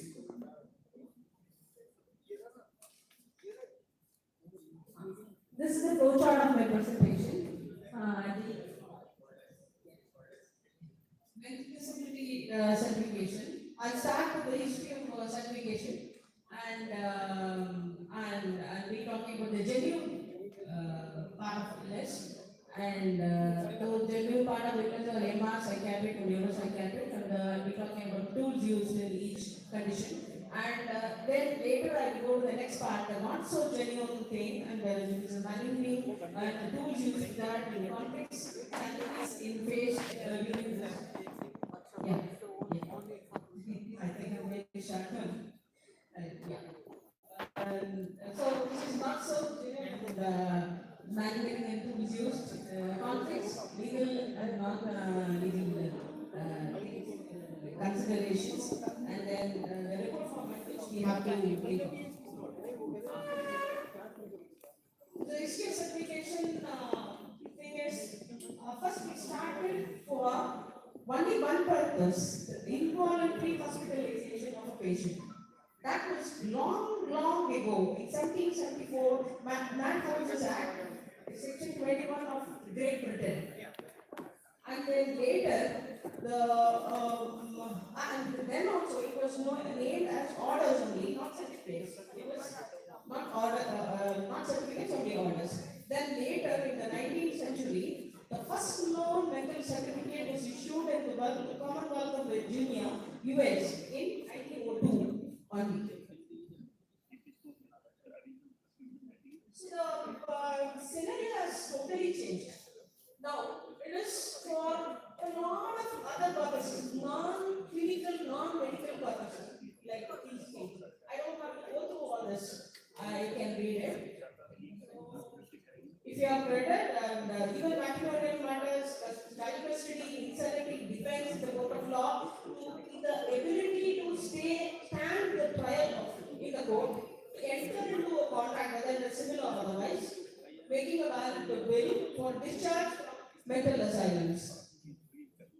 Then I will go and tell you about mental capacity or incapacity or disability in layman's terms. See, a person who cannot comprehend and retain information relevant to the decision he or she is asked to make and its consequences. A person who is incapable of believing the information given to him or judge the reliability of it. A person who is incapable of weighing up information to reach a decision. In short, a person who is incapable of logical reasoning, abstract thinking, and judgment. So this is a person, this is the picture of a person who with mental disability or mental incapacity. So what is disability in psychiatry technically? So technically speaking, the Act in 1995 says this person with mental illness it could be mental retardation or mental illness, either one of it. And the official order was passed on 6th August 2001. And the minimum degree of disability should be 40% in order to be eligible for any concession, any sort of concession or benefits. So psychological assessment. See, here now it is like I'm Choti Singh Chidia standing in front of the Indian Ocean, shores of the Indian Ocean, trying to dump down the whole ocean. You can visualize my position now. The psychological assessment is such a big ocean. So what are the general points we have to think of? So psychological assessment is not just any interview schedule, any form, any test which we administer. It doesn't stop there. It doesn't start or it doesn't stop over there. Thing is, the moment the client or the patient enters your room, the observation, the psychological assessment starts. The moment he leaves your room, then only it stops. Sometimes even otherwise, even outside, even when you are going in the corridor, even when you are seeing him unofficially, there also this assessment can follow, continue. So it is not just as I am saying, so it mainly includes behavior observation, and the behavior observation includes not just verbal communication, but even also the non-verbal communication. The non-verbal communication, eyes are the most important part of the body. Usually, ophthalmologists will say that eyes are the gateway to brain. But as a psychologist, I would say that eyes are the gateway to the mind, and it reveals a lot. The moment they look at you, or the way they look at you, the parts they look at you, who they look at, all these matter. We have to hear to not only what they speak, but also what they want to say but cannot say, or what they do not want to say. And another important thing is silence. Silence is the most important part in any psychological assessment or interview. It is actually pregnant with meaning. It's pregnant with a lot of things. You can go into it bit later. Confidentiality must be assured and protected at all costs. That only builds the trust and rapport in this relationship, and then which will break the silence. Conditions and illnesses referred for psychological text. The first thing is mostly for administration. person, and family pension, psychiatric illness, and other regular things for their color vision malingering, memory, cognitive malingering in general. Types of disabilities seen in the psychiatry. First two are for adults, the last three are for children. That's why the changed colors. So autism spectrum disorder, as you know, is a lifelong neurodevelopmental condition which can be changed with OT, occupational therapy techniques, which I have seen with my own eyes. It is not a mental illness. Preoccupation with the self is the most important concept or thing behind autism. There. They do not bond with live beings, and the significant difficulty seen here in this illness is communication. Problem with communication, social interaction, lack of imaginative play, presence of restricted interests and activities. And learning disability. First thing which you have to do in learning disability is assess and screen them for their intelligence. When there is a normal to superior intelligence, you cannot name them or put them or label them under learning disability. They will come under other category, mental retardation and things are sub-average intelligence or borderline intelligence, things like that. And here where usually children with learning disability will have normal to superior intelligence and they will be highly creative children. Now it is not an illness again, and it is only a condition, a disability which can be improved with remedial teaching and training, and they will have identifying even letters and numbers. Specific difficulty faced in reading, writing and calculation. Mirror writing is very specifically seen in this. A difference between learning difficulty and learning disability. This we have to clarify. Learning disability is named or labeled only when there is 2 standard deviation below S in the difficulty disability of the child.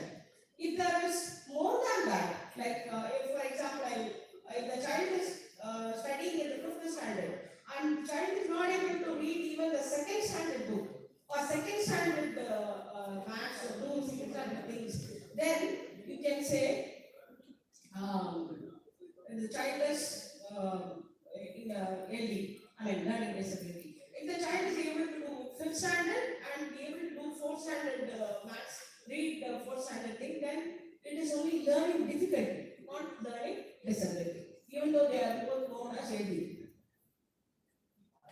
Tools for MR assessment. So you have known them. So these are the things usually we give.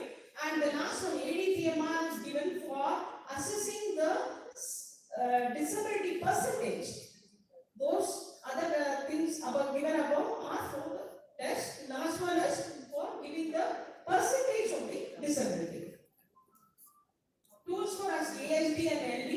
These are the scales which you are chat, Neyman's battery, and nail scale. All these are you are aware of.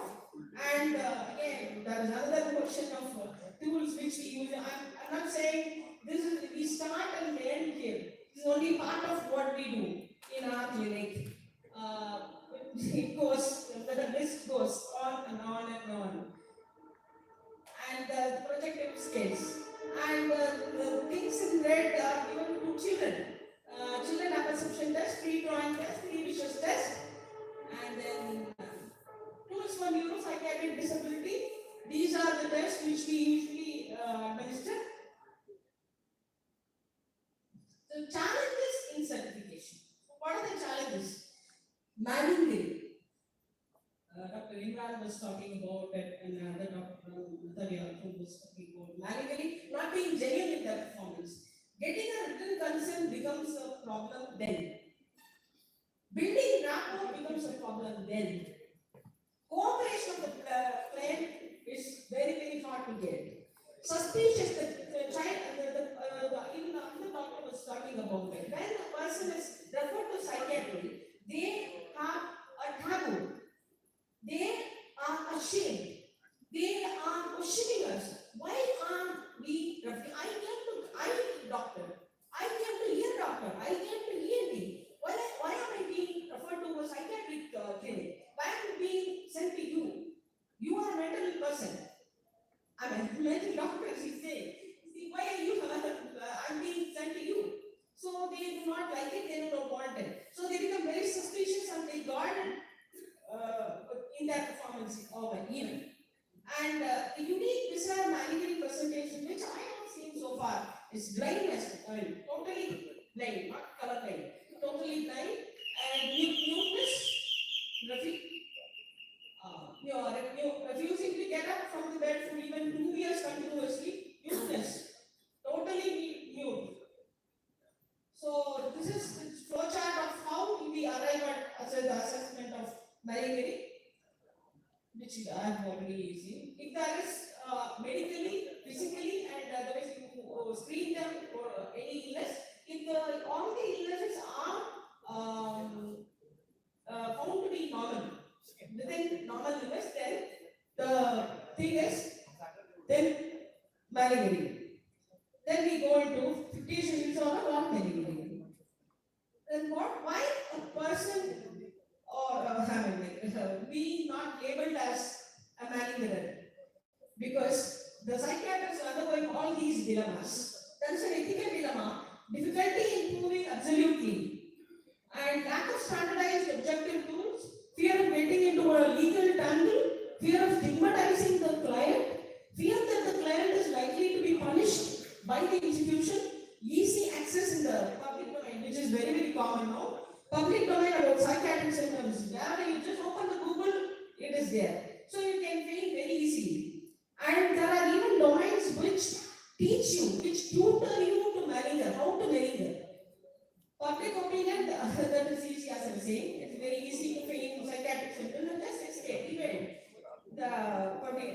any punishment or things like that. So what is maligre? DSM-5 defines it as an intentional production of false or grossly exaggerated physical or psychological symptoms motivated by external incentives. What are the strongly suspected combination when maligre should be suspected? So I may not go into it, you know about it. No, one moment. And it's the activity or behavior outside the interview room when not officially observed. Even that is very important.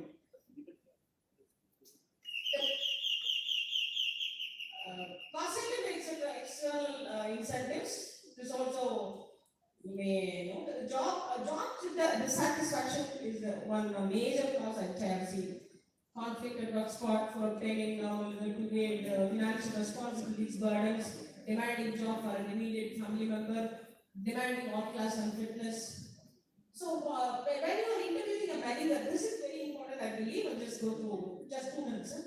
Do ask them to leave their mobiles outside, please, because most of the people they very cunningly, very cunningly they may record. They may audio record or video record. We will never know whether it is on or otherwise. So ask them to leave their mobiles and we will know that we will have all open-ended questions and maybe I share the PPT with you. You can have it later. The tools for maligre, these are the things. So I have videos, but I don't know whether I have time for all that. See, the first thing is an RPM. He is showing the first thing. So the second one,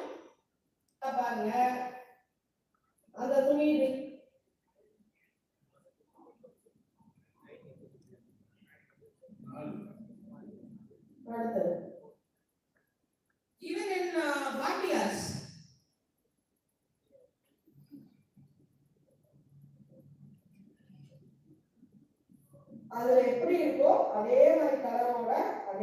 it is in local language for giving for that. This is one Mr. Young.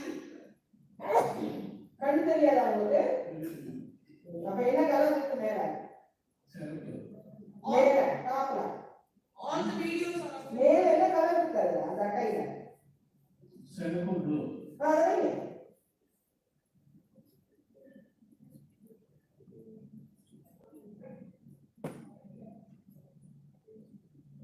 மஞ்சளா இருக்குங்களா இல்லையே நான் வச்சிருக்க நான் வச்சு காட்டலையா மஞ்சள் வைங்க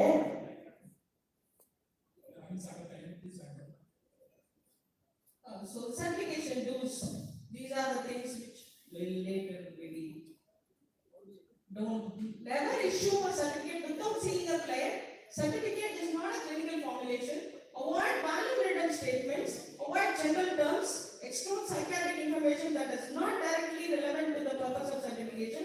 Do not issue certificate for invalidation, fitness or otherwise unless until asked by the concerned employer in writing. Dr. Imran was talking about it. Take home messages. Mental disability certification is of great significance. Once a person is declared of unsound mind, he or she cannot participate or enter into any legal or civil transactions lifelong. In relation to his own property, even during the lucid interval, this rule will apply.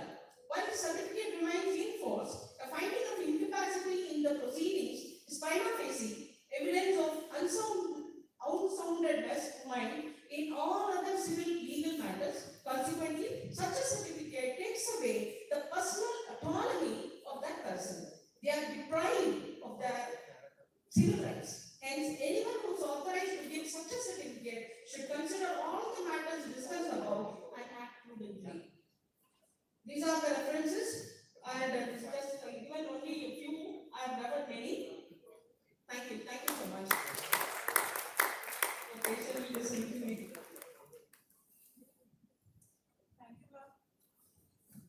Thank you, ma'am, for sharing your valuable knowledge on this topic. It was an amazing talk. Now I request our honorable chairperson to honor our speaker, Dr. R. Kannama, with a memento and certificate.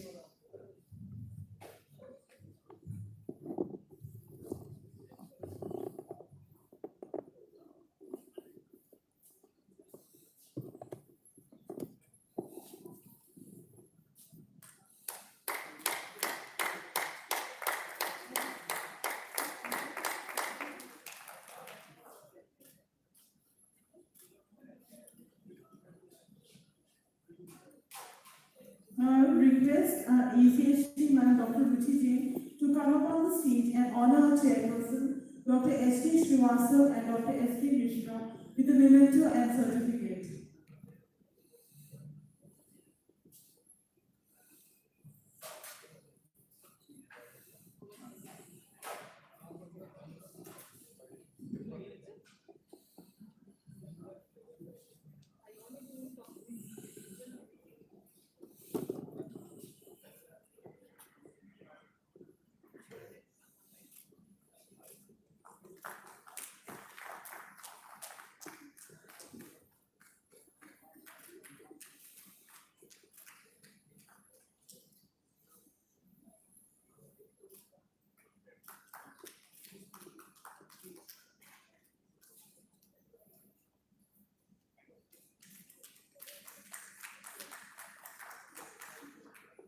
Thank you, ma'am. For the next session, I will hand over the mic to Dr. Juby. Good afternoon. Our next speaker, our next chairperson for the session, plenary session 5R, Dr. Lakshmi Meena ma'am. She is ACMD, Northwestern Railway. And Dr. Manoj Dev sir, he is ACMS, Western Railway. Please have a seat.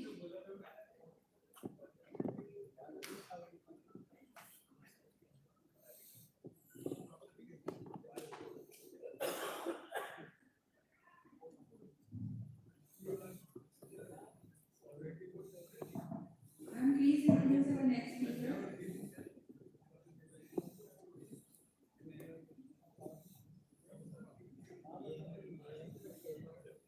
It is there in the hard copy.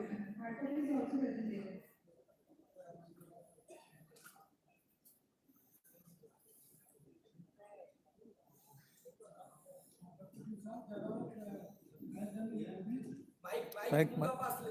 Dr. Tushar Jagawat has done his MD and DPM and he is currently senior professor and head of department of psychiatry and IMS Medical College at Jaipur.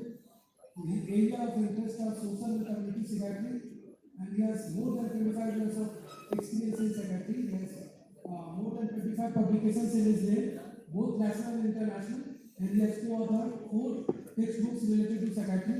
He has got plenty of awards and affiliations.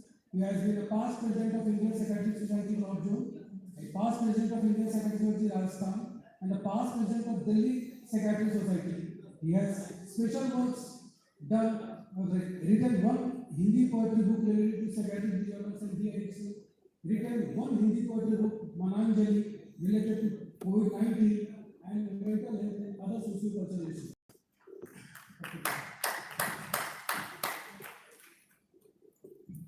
Good afternoon, respected chairpersons, all the officers of Indian Railways, and all the esteemed doctors of Indian Railways, all the psychiatrists and all the colleagues. The topic for my discussion presentation is mental health issues and dependence, a silent epidemic or a pandemic. It is a very, very important topic, very relevant topic, and not only for the psychiatrists or mental health, but all the physicians, all the medical officers, because most of the physicians, medical officers, even surgeons, even anesthesia, all people are writing 1 or 2 benzodiazepine in their practice. So it is very useful to patients just start abusing after the prescription of the doctors, and they start abusing, and then becomes dependence and misuse and all these illegal problems are there. So this is very relevant, very important topic. I am thankful to the organizers for giving me this very important topic related to all the doctors and all the patients and even general population.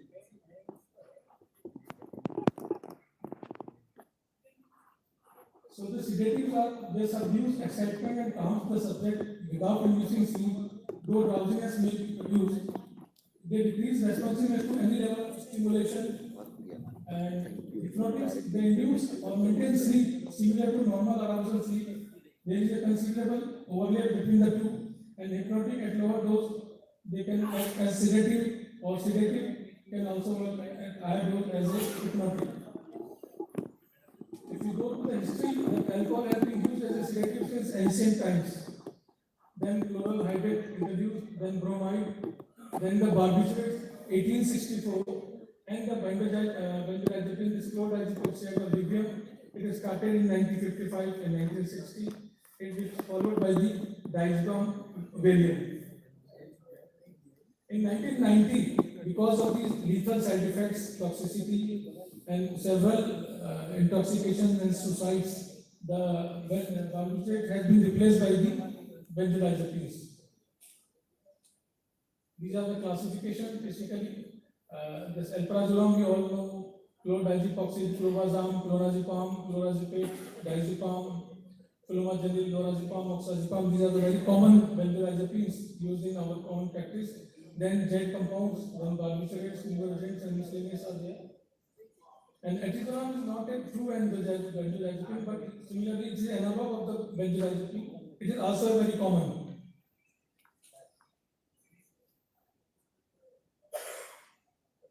So these are the common adverse effects or side effects of the barbiturates. In a very history, we go with the sleeping pills, mostly barbiturates were there. It's a very common case in the Marilyn Monroe found dead because of alcohol and the sleeping pills. So many celebrities they were taking, and their intoxication is very common. So the side effect of this, due to narrow therapeutic index, barbiturates can easily prove to be fatal. Significant risk of abuse potential, tolerance, dependence, intoxication, teratogenicity, and acute intermittent porphyria. These are the common serious side effects. So these barbiturates has been replaced by the benzodiazepines. So how the benzodiazepine?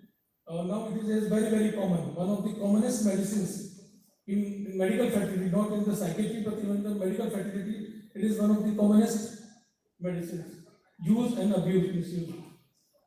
Benzodiazepines are CNS depressants that produce sedation and hypnosis, relieve anxiety and muscle spasms, and reduce the seizure or epilepsy.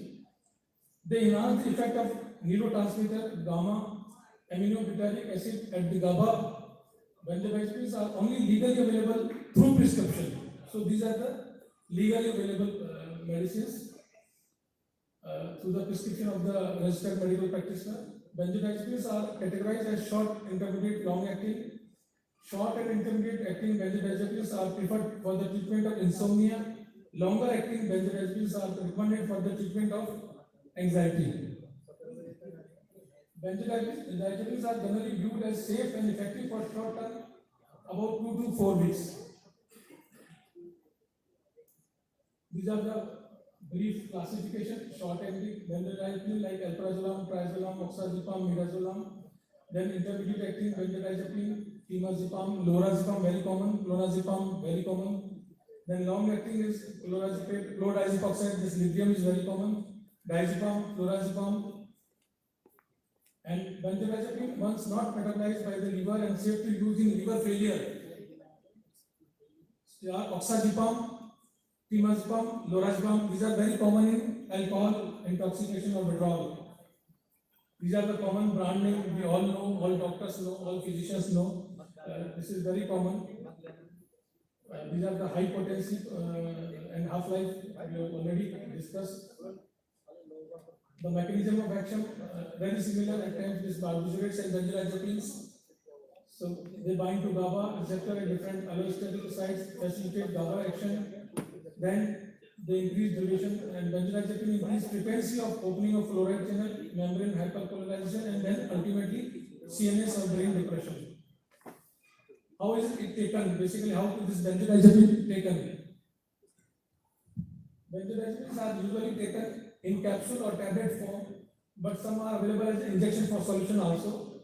Tablets are typically pasted shades of yellow, green, or blue, very colorful. So that is another reason how the people are attracted by these benzodiazepines. Some users dissolve the pills in water, mix them with other drugs, and then inject them directly into the vein. This is a misuse. And common street names of these benzodiazepines: benzo, downers, berries, blues, diazes, mother's little helper, timazes, mogies, bellies, jellies, etc. The pharmacological aspect of benzodiazepines: they are metabolized in the liver and excreted in the urine. Many of phase 1 metabolites are active and increase elimination half-life of the parent compound, cumulative effect at multiple doses. Exceptions: no active metabolites are found for lorazepam, estrazolam, oxazepam, as I told in alcohol withdrawal or delirium.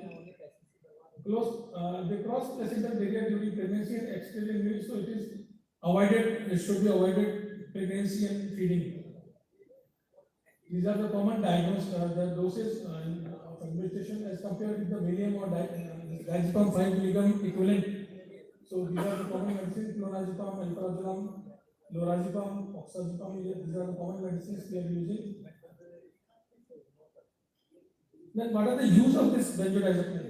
The primary use are control of acute anxiety, long-term control of anxiety or chronic anxiety, insomnia or sleep problems, seizure or epilepsy, muscle relaxant, alcohol withdrawal, and pre-sedation. So these are the very common indications for how they start with the prescription and then be misused and abused.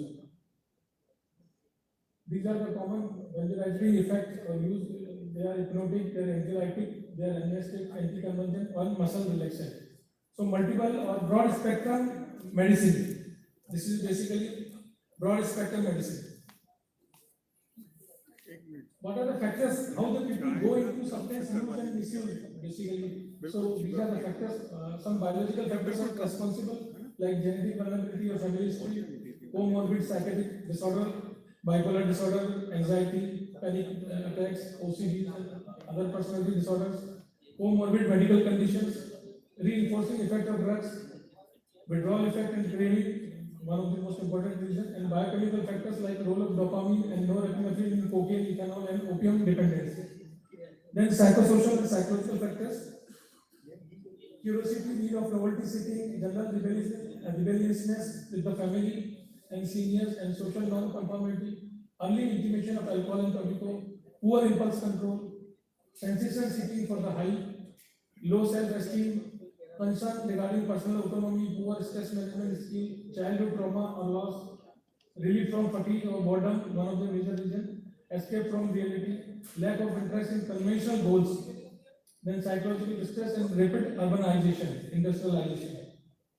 The social factors, peer pressure, one of the most important reasons, modeling, their behavior, many times the hero heroines, celebrities, the film stars, cricket stars and sports person, they do advertisement for the medicines or this smoking and alcohol and some this is another risky and dangerous presentation. Then easy of availability, strictness of drug, this how much strict is law enforcement, interfamiliar conflict, religious reasons may be many times, especially Holi, Bhang, Ganja, this cannabis is very common. So and many Diwali, alcohol is very common. So many spiritual and religious places and regions they start. Poor social familial support, perceived distance within the family, permissive social attitude and rapid urbanization. And during this corona virus and COVID-19 and benzodiazepines, COVID-19 had deleterious effect on patients with mental health problems, and several studies have shown a spike in the rate of depression, insomnia, and post-traumatic stress disorder. Anxiety and insomnia rates have increased among both the general public and healthcare professionals. Benzodiazepines are some of the most commonly used drugs in the treatment of anxiety and insomnia, especially lockdown. They use many drugs. Benzodiazepines are also misused, abused alone, or abused in combination with other drugs like alcohol. And lockdown and social distancing have also had negative consequences on patients with mental health problems. Misuse. The drug misuse is a term used commonly when prescription medication with sedative, anxiolytic, analgesic, or stimulant properties are used for mood alteration, intoxication, ignoring the fact that overdose of such medicines are sometimes have serious adverse effects.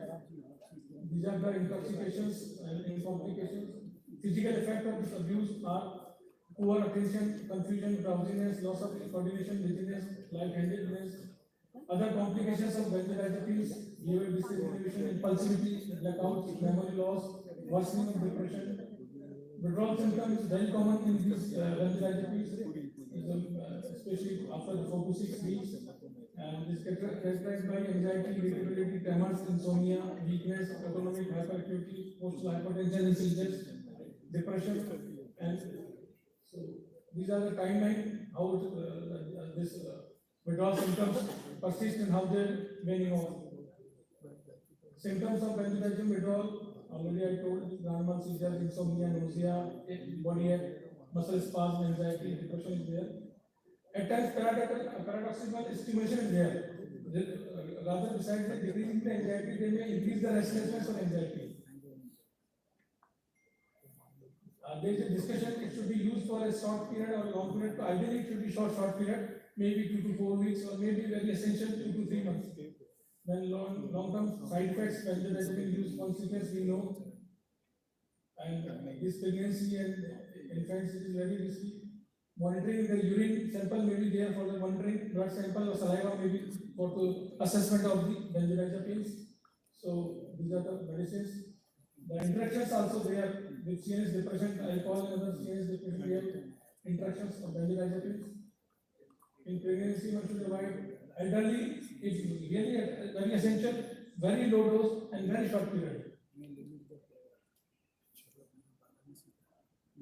In children, one should avoid because of this colorful. I earlier told that because of this colorful things, the children may attract for these benzodiazepines. Detoxification is possible.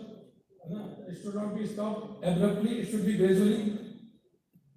Alternative medicines or how to do avoid these benzodiazepines. The propranolol may be there, antidepressants, relaxation techniques, meditation, psychological interventions, counseling, psychotherapies are there. These are the statistics of the Western countries and our India. So it is increasing day by day, especially youth, young population, hostel populations, and rural population. This is NDPSA Act is there to regarding control for this narcotic drug and psychotropic substance act. And latest we have scheduled H1 formula or drug restriction is there. The drug supplied under the schedule H1 Specifically should be recorded in a separate register at the time of supply, mentioning the name and address of the doctor, name of the patient, and name of the drug along with the quantity supplied. This is very, very essential to control this benzodiazepine misuse. But many places they are not following, and thus the abuse misuse is increasing. Many people are under this effect of sleeping medicine, benzodiazepines, barbiturates. We have a lot of examples are there.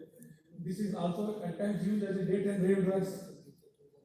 Telemedicine also, because of this COVID period last 2 years, people are not coming, patients are not coming, so we are prescribing. So in this there is a restriction that only we can write clonazepam and clobazam. The only two medicine we can write in telemedicine. These are the medicine we can use in telemedicine. So the alternative is exercise is both an antidepressant and anti-anxiety. And the last, I have written a small poem on benzodiazepine to conclude all these things, 1 or 2 minutes. That fluorodiazepine, oxide, lorazepam, metrozolam, clonazepam, alprazolam, oxazepam, midazolam या diazepam, सबके सब शुरू में देते हैं घबराहट, बेचैनी और नींद में आराम. बाद में बन जाती है लत, आदत, मजबूरी, नशा और मौत का पैगाम. इतिहास के शुरू में होता था ब्रोमाइड, बार्बिट्रेट का उपयोग. इसके उपयोग से बढ़ने लगा नींद और नशे का जहरीला. पुरुषों, महिलाओं, युवाओं की निर्भरता बढ़ने लगी. अपनी मर्जी से, बिना डॉक्टर की पर्ची से बढ़ने लगा दुरुपयोग. कम होने लगा बार्बिट्रेट का इस्तेमाल, घटने लगा निर्माण. धीरे धीरे बढ़ने लगी बेंजोडाइजेपिन की ग्रुप की पहचान. शुरू में होती है जरूरत, आवश्यकता अनुसार डॉक्टर की पर्ची. उसके बाद रोगी खुद ही बन जाता है दवाइयों की दुकान. कभी खुशी, कभी गम, तो कभी नींद में लेता है. कभी चिंता, टेंशन, कभी शारीरिक दर्द के लिए लेता है. कभी तो जान पहचान से, तो कभी ब्लैक में खरीदता है. कभी बीमारी के नाम से, तो कभी इमरजेंसी कहते लेता है. शराब, अफीम, गांजा, भांग, गांजा, चरस, बेंजोडाइजेपिन, सिगरेट, बीड़ी, इसके नशे में गिरफ्त हो रही है आज की युवा, किशोर और नौजवान पीढ़ी. पल भर का मजा, सुकून, नींद, आराम, सारे नशे एक समान, सब करते नुकसान. अपनी इच्छा शक्ति, विल पावर और मेडिकल उपचार से करो नशा मुक्ति. सारे नशे हैं मौत की सीढ़ी, सारे नशे हैं मौत की सीढ़ी. Thank you.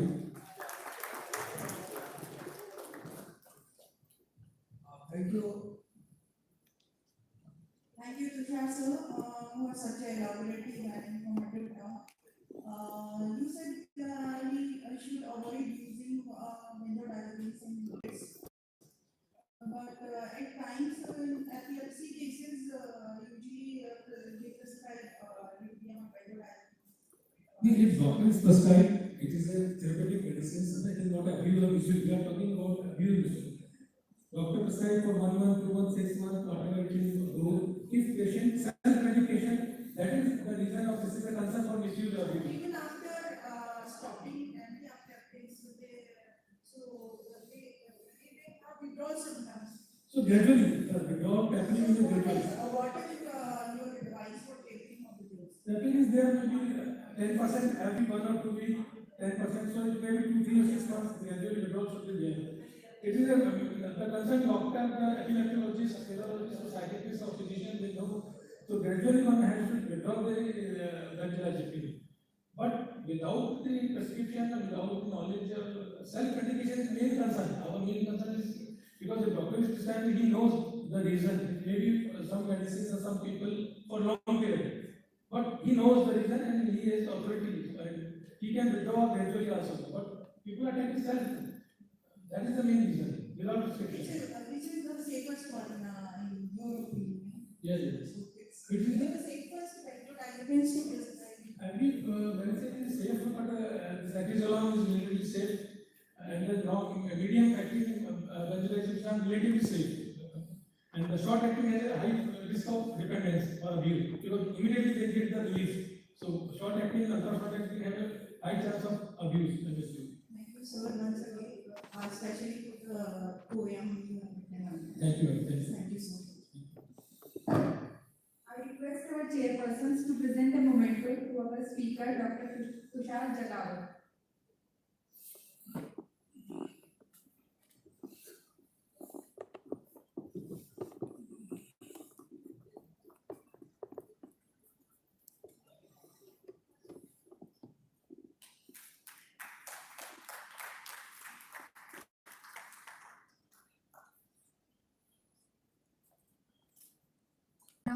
request Dr. S.R. Bunkar sir, ACMS NWR Jaipur, to present the memento to our chairpersons. Sir, please wait.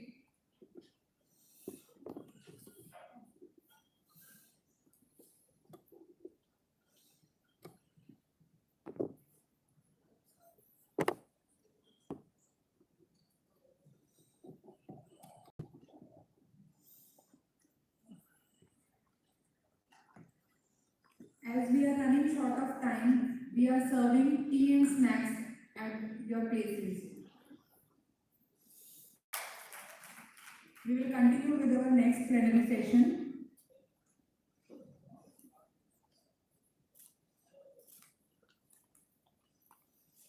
I invite my co-compare, Ms. Saji, to introduce our next chairpersons.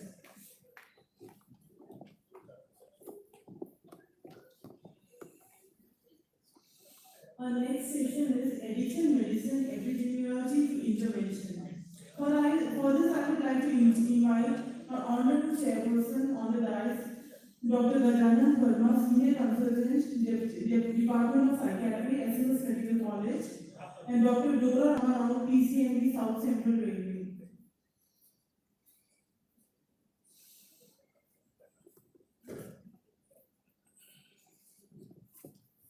Dr. Gajanan Verma and Dr. Dora Ramarao. So please take your seat on the dais.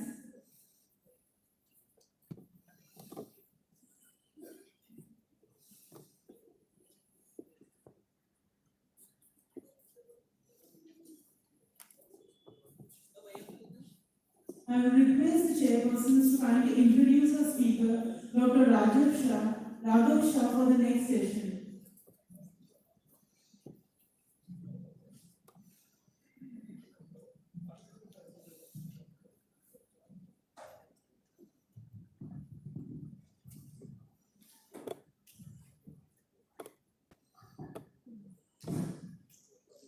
Dr. Raghav Shah, MBBS MD Psychiatry, and he has Dr. Raghav Shah, he is the MD Psychiatrist and Consultant Psychiatrist and De-Addiction Specialist in Rajasthan Hospital, Jaipur, and he has got some publication, 10 national and 2 international, and he is a Addiction Psychiatric Society of member, Addiction Psychiatric Society of India, and his career is. I want to add something. Raghav is the only DM in addiction psychiatry in Rajasthan. It is a very big thing to us, and especially Rajasthan and Jaipur. We have that person who introduced addiction psychiatry. No one knows that addiction is a problem, addiction is a medical illness. So he is introducing addiction problem is a medical problem, it is a disease. So we have to intervene addiction issue like other illnesses like diabetes, like hypertension. So we gain our knowledge about addiction psychiatry. Thank you so much, chairpersons, for a wonderful introduction. I will just start with an invitation that my presentation had some malfunction, so it's a new presentation that more is about my content than I speak.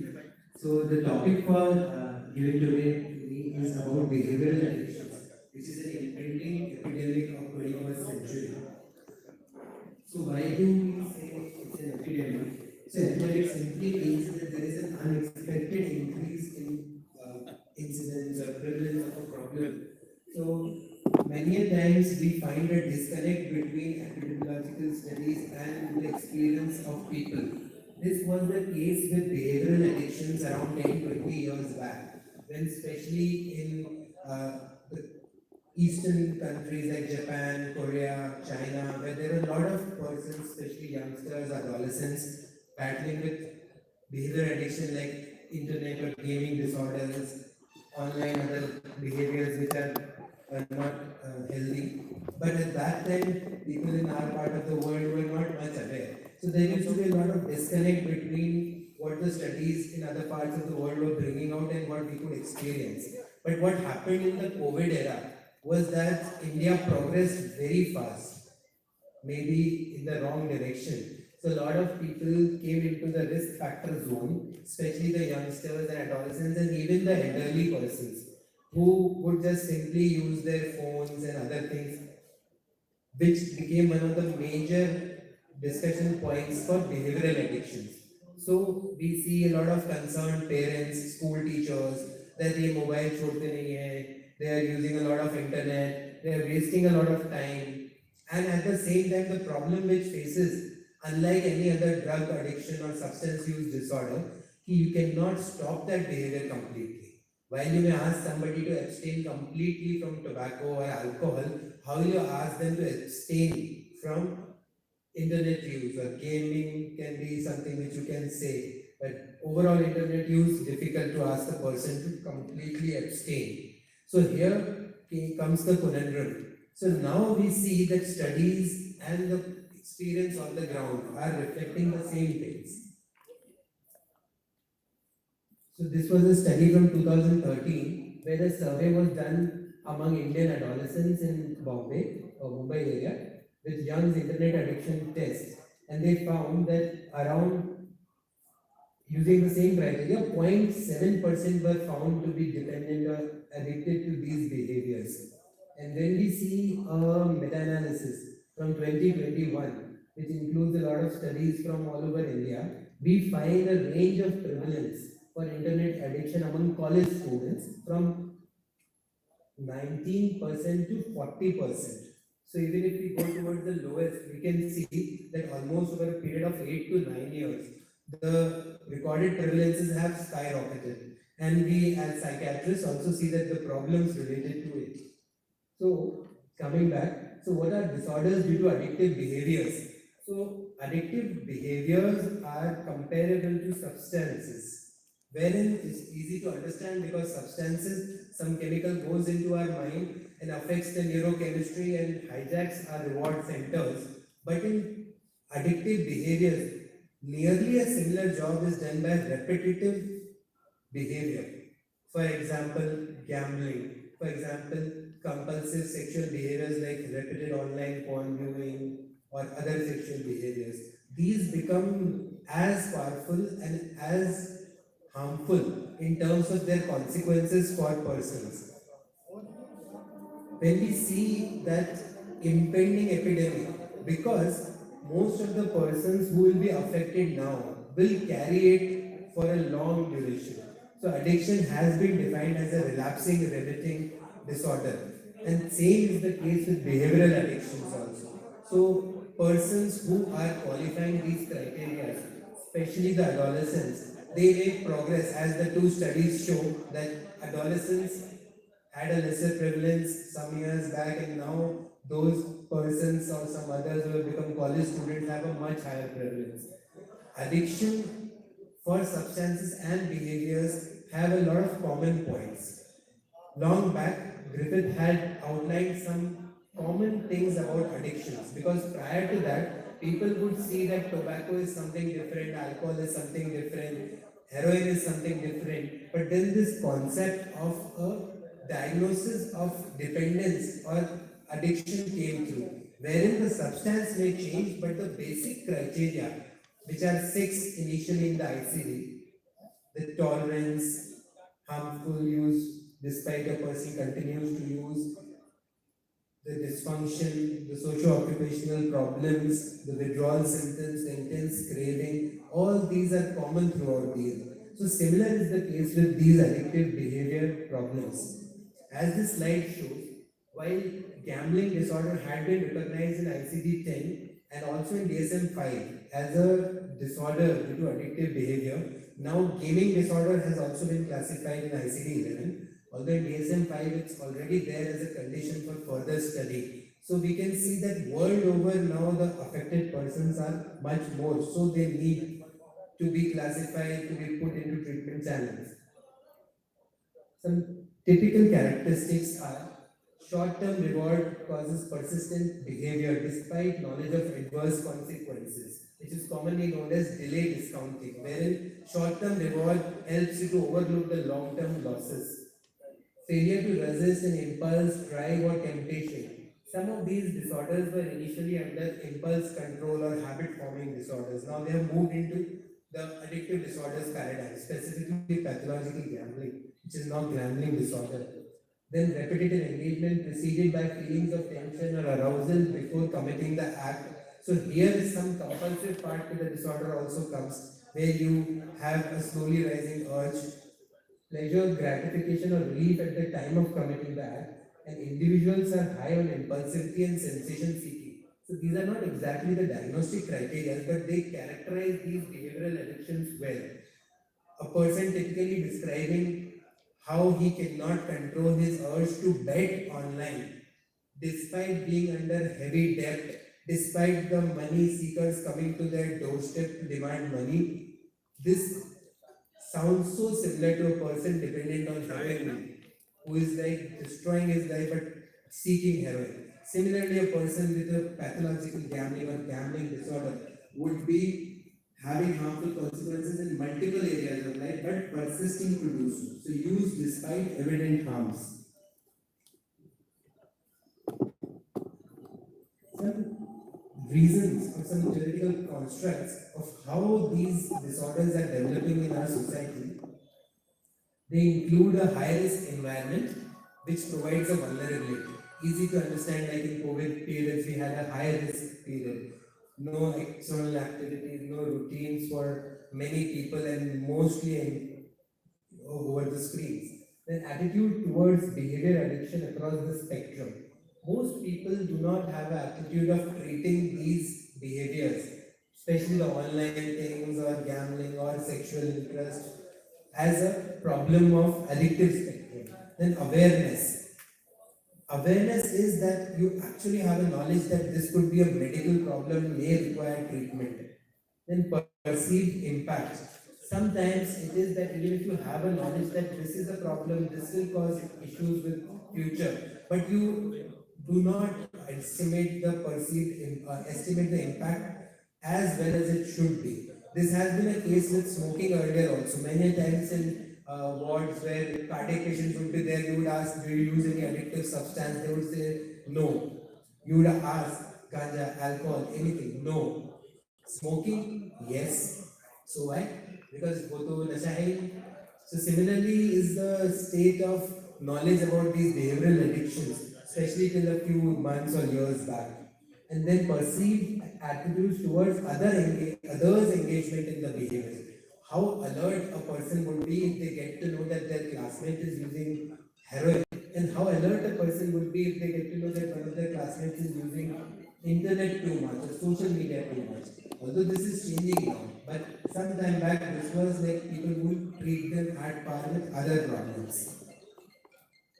There is a lot of comorbidity between behavioral and substance addictions also. So the basic reward center mechanism which underlies the substance addiction is also involved in these, with some changes according to the different behaviors and different substances. So this shows that a lot of comorbidities there. People who use substances, people, example who has pathological gambling, has a very high chances of having a substance addiction also. We see very common people sitting in card parties, having alcohol, having cigarettes, and betting huge amounts. These are the criteria according to ICD-11. ICD-11 has some basic changes in the diagnostic criteria, wherein according to the factor structures, the diagnostic points of the ICD-10 have been summated in a different manner.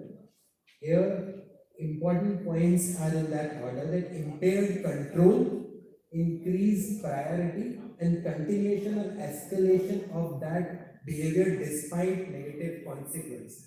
Here, very important thing to understand is about the priority, because how an addiction of a substance harms you, a lot of emphasis is laid on the physical harms. You will develop cancer if you chew tobacco, you will develop cancer or liver problems if you have alcohol. But in behavioral addictions, much more emphasis needs to be laid on the priority or the salience of that thing. Salience means that somehow in that hierarchy of your needs, where this lies. So this lies at the top, and just like a person's repertoire of activities continues to decrease around the substance addiction, somehow your day is being planned around that substance use. कि marriage में जाएंगे पहले I'll have my fortifying amount of alcohol so that वहाँ जाके एक दो drink ही लेना पड़े किसी को पता नहीं चले. Similarly, that's what is happening, that this is becoming a priority and harming you in terms of not paying attention to your studies, not paying attention to your future, not organizing yourself, living one day at a time. All these things are very counterproductive to anybody and especially to youngsters. So I think this point needs to be emphasized a lot for when we talk about behavioral addictions. This was some of the things I wanted to talk in terms of concept. One more thing in ICD 11 would be about hazardous use of a substance. So in hazardous use, you cannot classify that person as having a dependence or a use disorder as such, but there have been instances in his life where he has been harmed significantly. So that has been applied to them just like substance use. So more persons can be involved in treatment.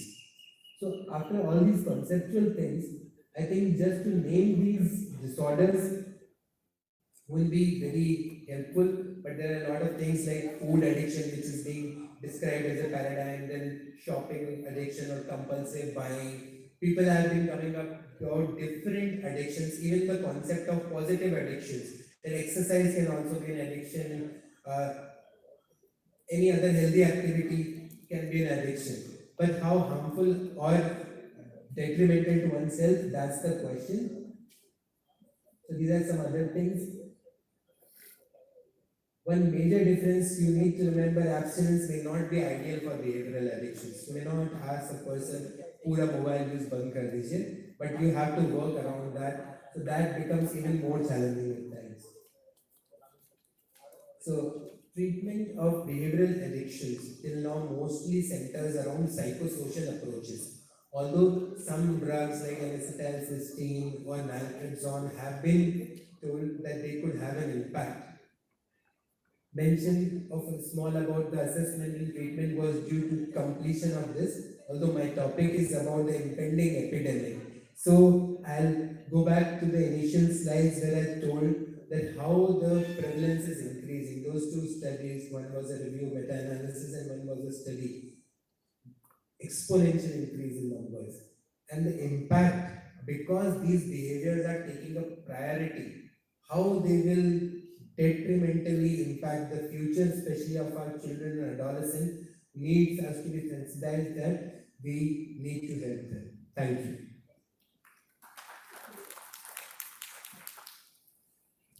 Very nice presentation, Dr. Raghav, and enrich your knowledge about human addiction. It is a core ideology about all of the addictions. So, thank you.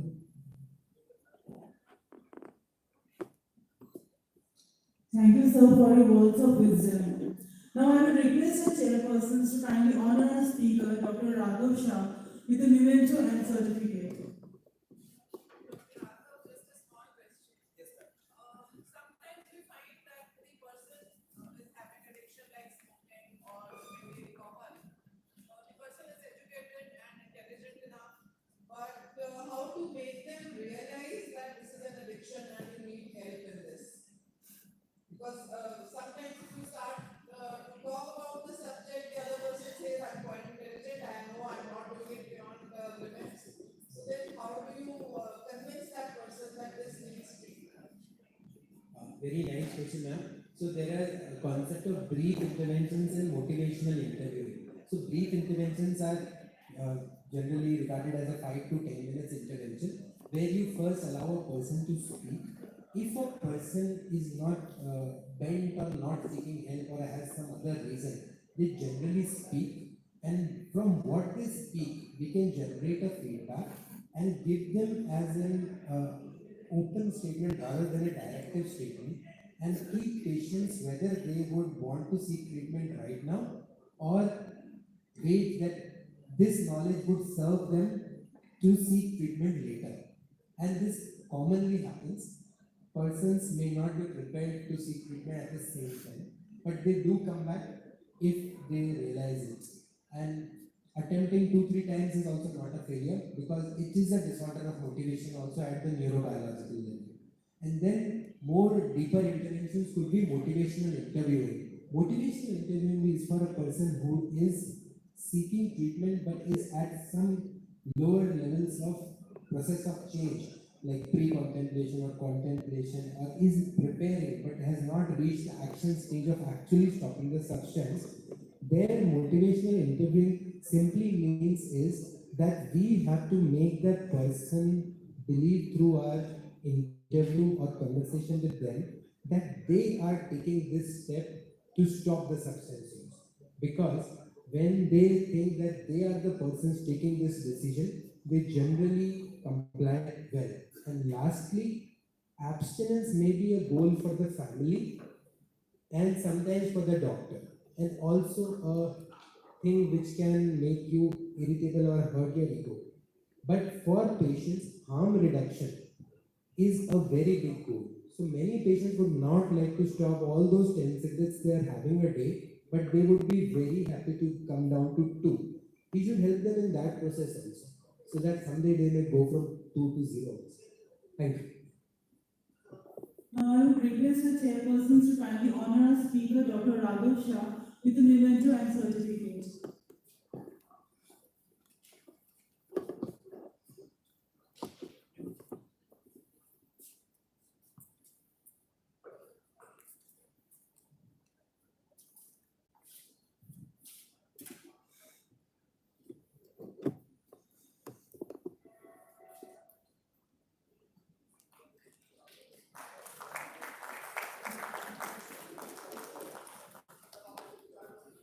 Now I would like to call upon stage Dr. A. Sarkar, CMS Ajmer NWR, to kindly honor our chairpersons, Dr. Gajanand Verma and Dr. Dora Ramarao, with a memento and certificate.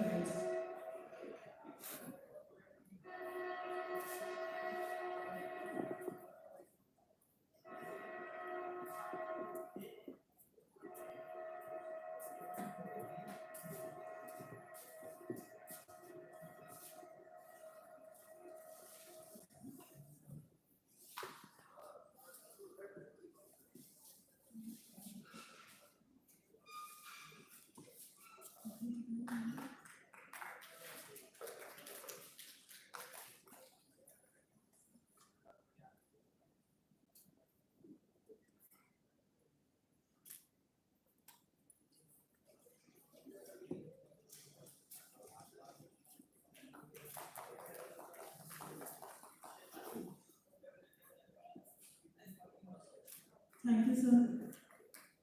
The next topic for the session is psychosocial intervention for persons with alcohol and other substance use disorders by Dr. Savita Jagawal. For this, I would like to invite the chairpersons, Dr. Ruchi Jain, ACST, NWR Jaipur, Dr. Raghav Shah, Director of Department of Psychiatry, RSL Jaipur, and Dr. Tushar Jagawal, Senior Professor and Head, Department of Psychiatrics, LIMS University Medical College and Hospital, Jaipur. Kindly take your seat on the dais.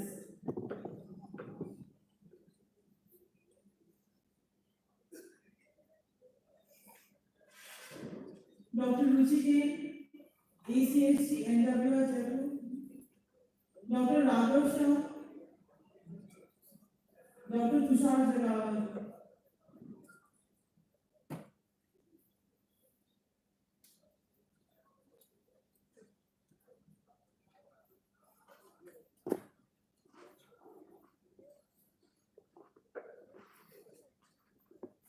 I would request the chairpersons to kindly introduce our speaker, Dr. Savita Jagawal, to the audience.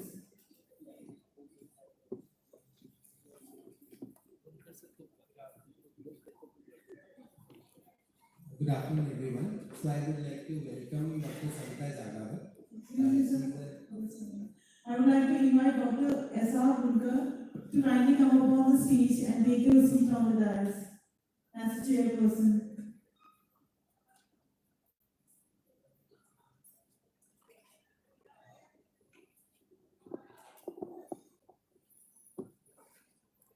Dr. S.R. Bulkar, ACMS Jaipur, Northwestern Railway.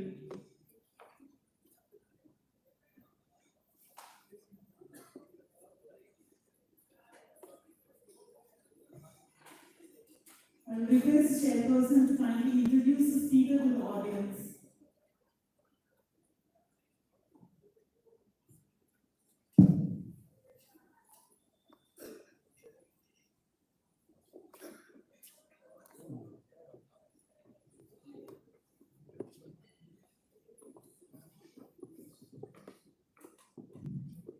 Dr. Savita Jalawat, PhD Clinical Psychology from Ranchi University, Professor Clinical Psychology, Department of Psychiatry, NIMS Hospital, NIMS University, Jaipur.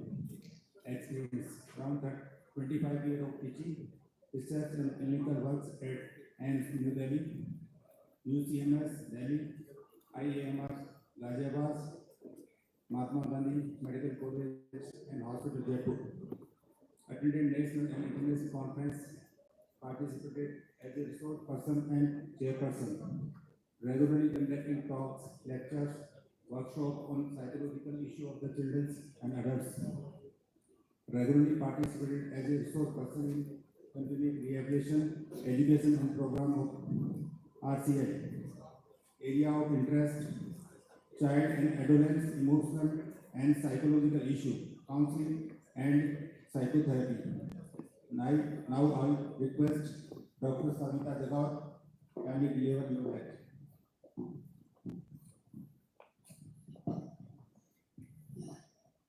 Hello, respected chairpersons and audience. So today's topic for my talk is psychosocial interventions in alcohol and other drug users. So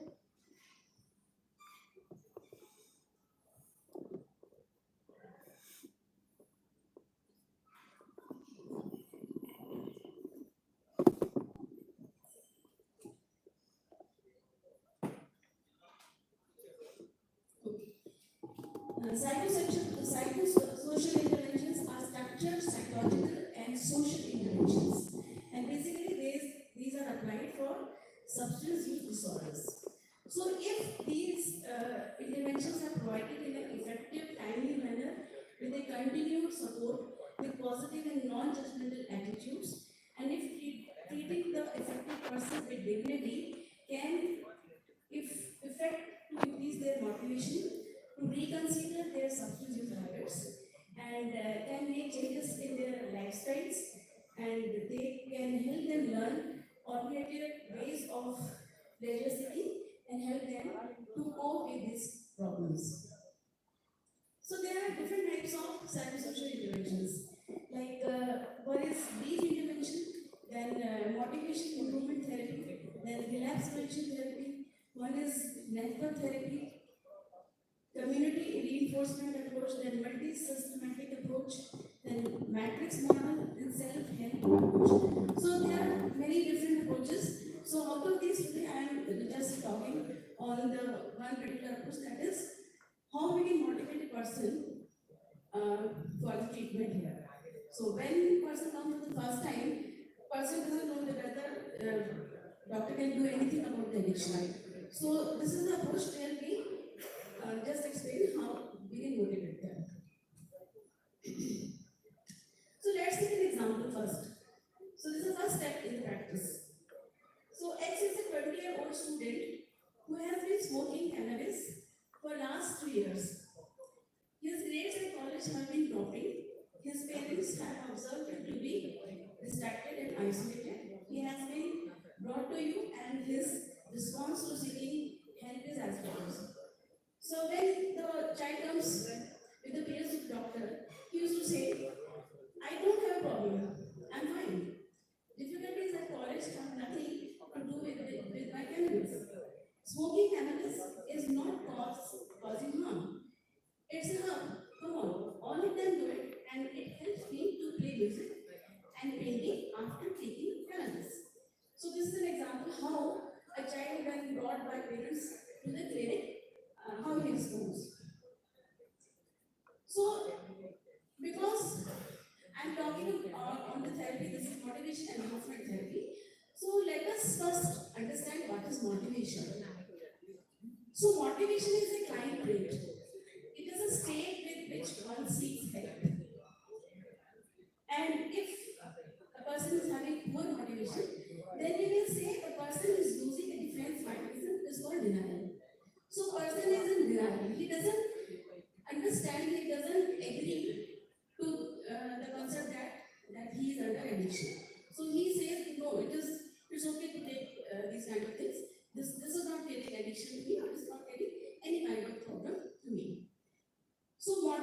is an interplay between a person and his environment. Then motivation can be induced or it can be influenced. So that means there are things a therapist can really do to change a person. So basically by enhancing motivation, we would like to change a person. So we would like to change a person with the thinking. So that person accepts and doesn't remain in denial and comes with the change. Okay. Then motivation is something, it's not something which one has, it's something which one can do. So the things which we can do with motivation are recognizing a problem, searching for a way to change, then the beginning, and then continuing, then complying with the best change strategies. So what is motivation enhancement therapy? It's a systematic approach to evoke change in individuals. It is based on motivation psychology, and if it is designed to produce initially motivated change, and it is mobilizing internal resources. So if a person takes this therapy, he understands from inside and he, ready for the change. It's in the favor of the change. So if can be repeated, is beneficial. So initial responses of a person not ready to change. तो जब एक person clinic में आता है, वो किस तरह के जवाब देगा? Drinking alcohol is not my problem. Cannabis is a herb. So smoking ganja is good. I will not stop. I drink because I have aches and pains after a hard day's work. I am different from others, so I fix brown sugar. I cannot stop using. तो ये सब उनके इस तरह के जवाब होते हैं. अगर वो वीडियो में पेशेंट को दिखाना है, तो ये मोटिवेटेड नहीं है. Why people do not change and what makes them change? लोगों को चेंज होने से डर लगता है. ये सब एडिक्शन का अप्लाई नहीं होता, सब्जेक्टिफाइड होता है. तो अगर हम बहुत टाइम से पर्टिकुलर हैबिट्स में हैं और हमें कोई चेंज करने के लिए जैसे कि किसी का ट्रांसफर हो रहा है, तो एक्चुअली उसको प्रॉब्लम हुआ, तो चेंज से हमें डर लगता है. ओके, सो इसीलिए we become confused and we stop thinking about it and we discard the idea.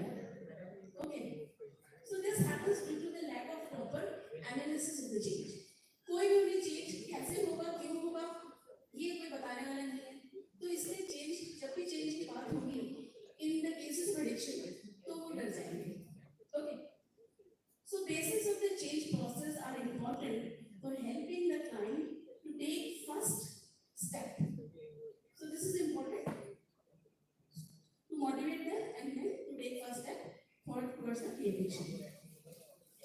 So motivating the client. So despite patients listening and repeated advice, so it won't happen. Substance use are determined not to change users. Acknowledging presence of drug-related problem is the first step in building the motivation. So first of all, it is very important to acknowledge. उसको ये बताना जरूरी है कि addiction होता क्या है और एडिक्शन के क्या फायदे नुकसान तुम्हें हो रहे हैं. So that kind of acknowledgement is important. So this is first step in building motivation, and it is a need to help the client to take his first step in motivation.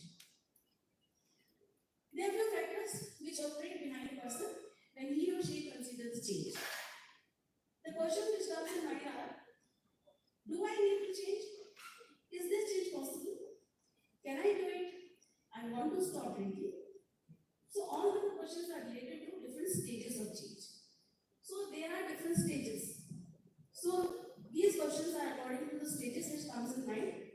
So when we use this therapy MET, this is motivation enhancement therapy. So it extensively supports the stages of change, which is according to trans-theoretical model of treatment. Assessing the readiness. So these are the different stages. First stage is pre-contemplation, then second is contemplation, then determination and preparation and action, then maintenance, and the last one is termination of the labs. तो मतलब पहली stage ये है कि patient नहीं मानता उसके बारे में, एडिक्शन के बारे में नहीं मानता, कि थोड़ा सा उसे लगता है कि हाँ मुझे एडिक्शन है, देन वो थोड़ा डिटरमाइंड होता है, तैयारी करता है, फिर एक्शन में आता है, फिर मेंटेनेंस में आता है, और उसके बाद या तो ठीक हो जाएगा, छोड़ देगा, या फिर वापस चला जाएगा. So these are different stages. So when we start doing motivation interview, this is the main technique which we use. So here we first ask the patient to do exercise like this. He has to, write here the cost of drinking alcohol and putting alcohol, benefits of drinking alcohol and putting alcohol. So when we tell them to do this exercise, so simultaneously encourage to compare cost and benefits and ask to answer the reasons why he actually want to stop. So they have to make a list. So why they want to take and then why they want to stop. There are certain basic principles of motivational interview. The first one is expressing empathy. Empathy means feeling the client and to communicate that you understand and care. And this is the most important, most salient feature of MET. So what is, this is important. So listening is empathy, which is more of listening or is less of telling. So why to do this? Therapist's response to client statement is important for further course of therapy. So listening is important because after listening, or if we listen carefully or if we listen with empathy only, then we can respond properly to a patient if you ask something. So careful listening, what the client is saying, and reflect it back is in a slightly modified and reframed way. This is important and it's called reflection. Reflection. So when we are talking in a session with the client, so simultaneously we do reflection. Reflection helps in encouraging client to talk and express better, build a working therapeutic alliance, and understand what the client really needs. And it can be done by alert listening and paying attention to the non-verbal language of the client, like gestures and other things which we observe during the session. Here's an example. How we do reflection. Client. My parents are always behind my back. They think I'm always do drugs. They are your parents and they could be concerned. What's wrong with that? Why do you think they do so? So your drug use has been getting you into trouble with your parents. You seem to be annoyed with their reaction. So this is the way how we do reflection. First we have to listen to whatever the client is saying, and then we have to say the same thing in a slightly different way. Like in the same another example, if I stop drinking, what I am supposed to do for friends? I guess you need to keep the company of non-drinking friends. You can tell me that you have good alcohol, but still wish to see them. It's hard for me to imagine living without alcohol.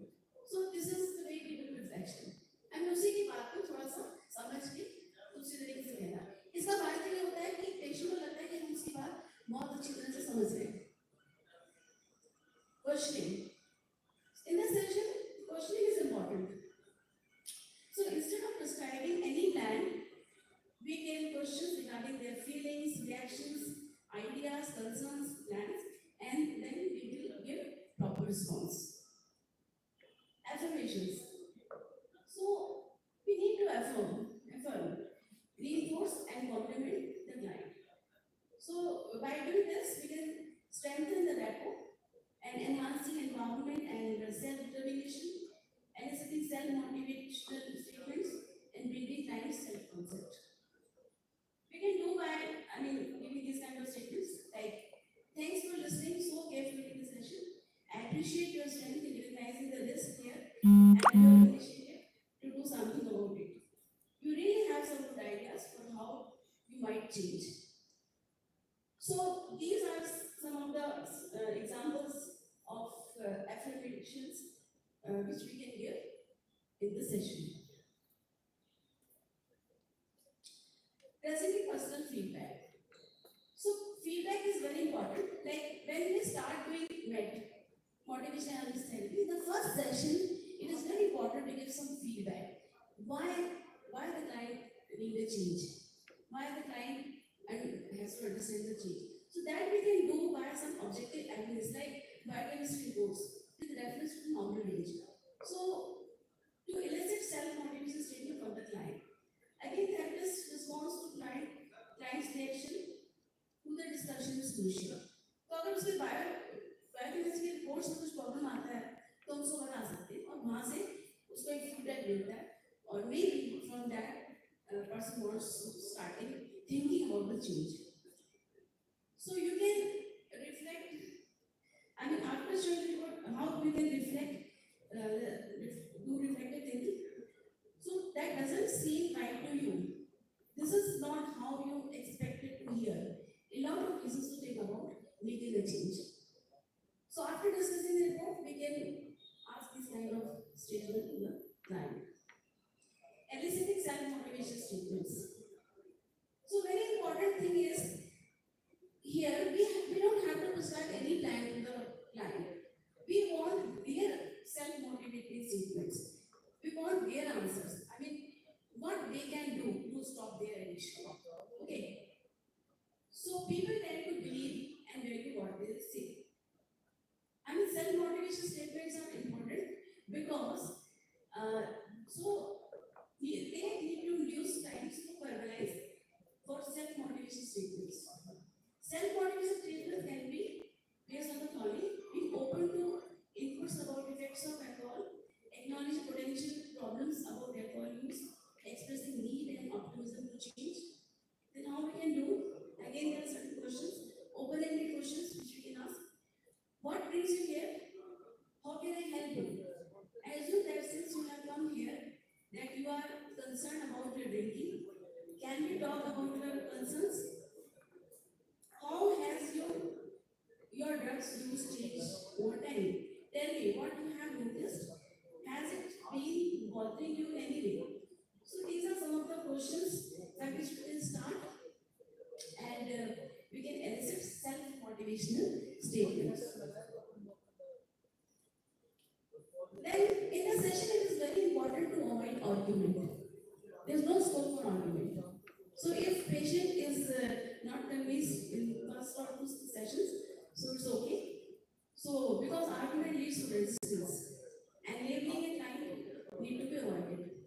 Instead of doing the argument, reframing can be done. Reframing is a strategy by which therapists invite client to examine their perceptions in a new light or in a reorganized form.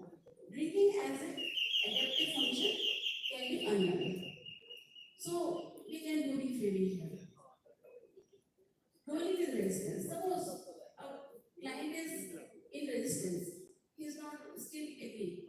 So we cannot directly say like you are resisting, capitalist way. No. So we have to roll with the resistance. So never force to make a decision. Okay. Why not? Science of resistance like arguing, interrupting, sidetracking, denying the problems are predictive of poor outcomes. How you respond to it? It defines characteristics of your therapeutic style in the work. So it is very obvious that many of the times clients do resistance, but it depends on the therapist how he rolls with the resistance. So we cannot argue about it, but simultaneously we have to handle the resistance of the client. So how we can do it? Move with resistance instead of opposing it. Never challenge or confront. Aim is to bring out self-motivation statements from the client, because we want their statements, so that's why it is important. Supporting self-efficacy. So client's ability to change is emphasized in therapy. So by doing this, installation of hope for change occurs, and there are certain observations by which we can see the positive indications. Client stops resisting and raising objections, asks few questions, appears more settled, unburdened, resolved, and peaceful. Client makes self-motivation statements and openness to change. So these are some positive things which we can observe, by which we can understand the client is towards the positive side. Then there are certain indications of ambivalence and fear for change. These are irregularity with appointments,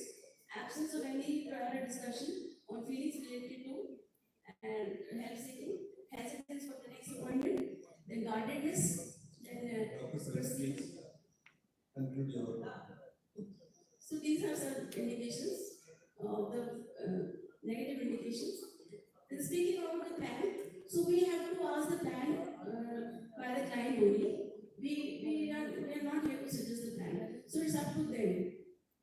So what should the client do? If suppose client is agree for the next session or for the further treatment, so they will tell the plan. So we have to ask certain questions.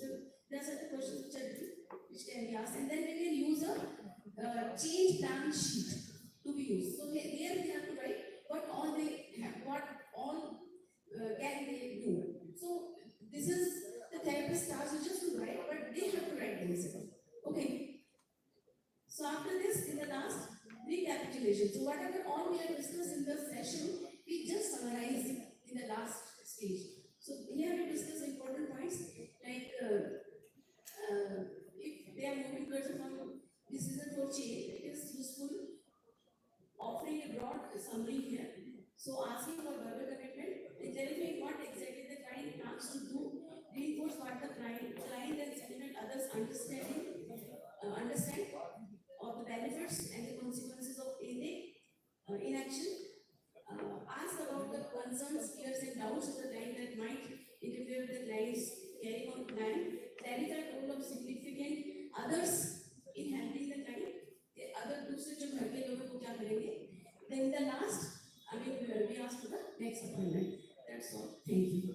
Thank you, ma'am, for sharing your valuable knowledge with us. Now, I would request the chairpersons to kindly honor our speaker, Dr. Savita Jagawat, with the memento and certificate.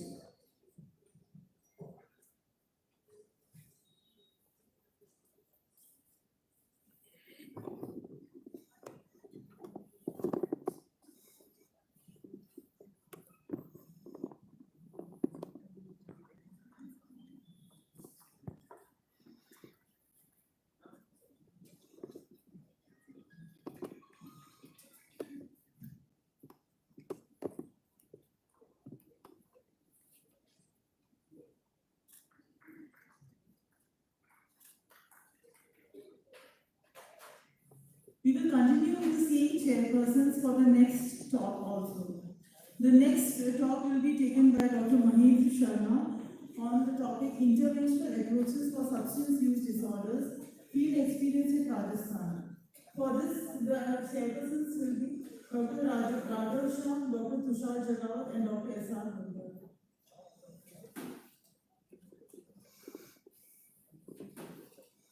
I would request the chairperson to kindly introduce the speaker to the audience.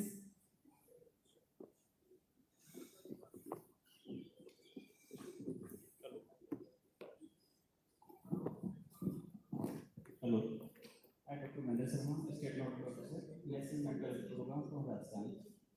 My topic is Intervention Approaches in Substance Use Disorders. Firstly, one of the slide about the cause of substance use disorders in India.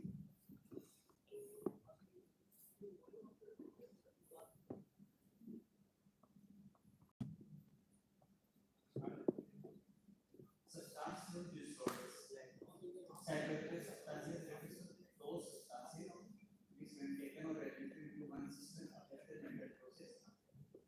Both the active use of psychiatric substances like illicit drugs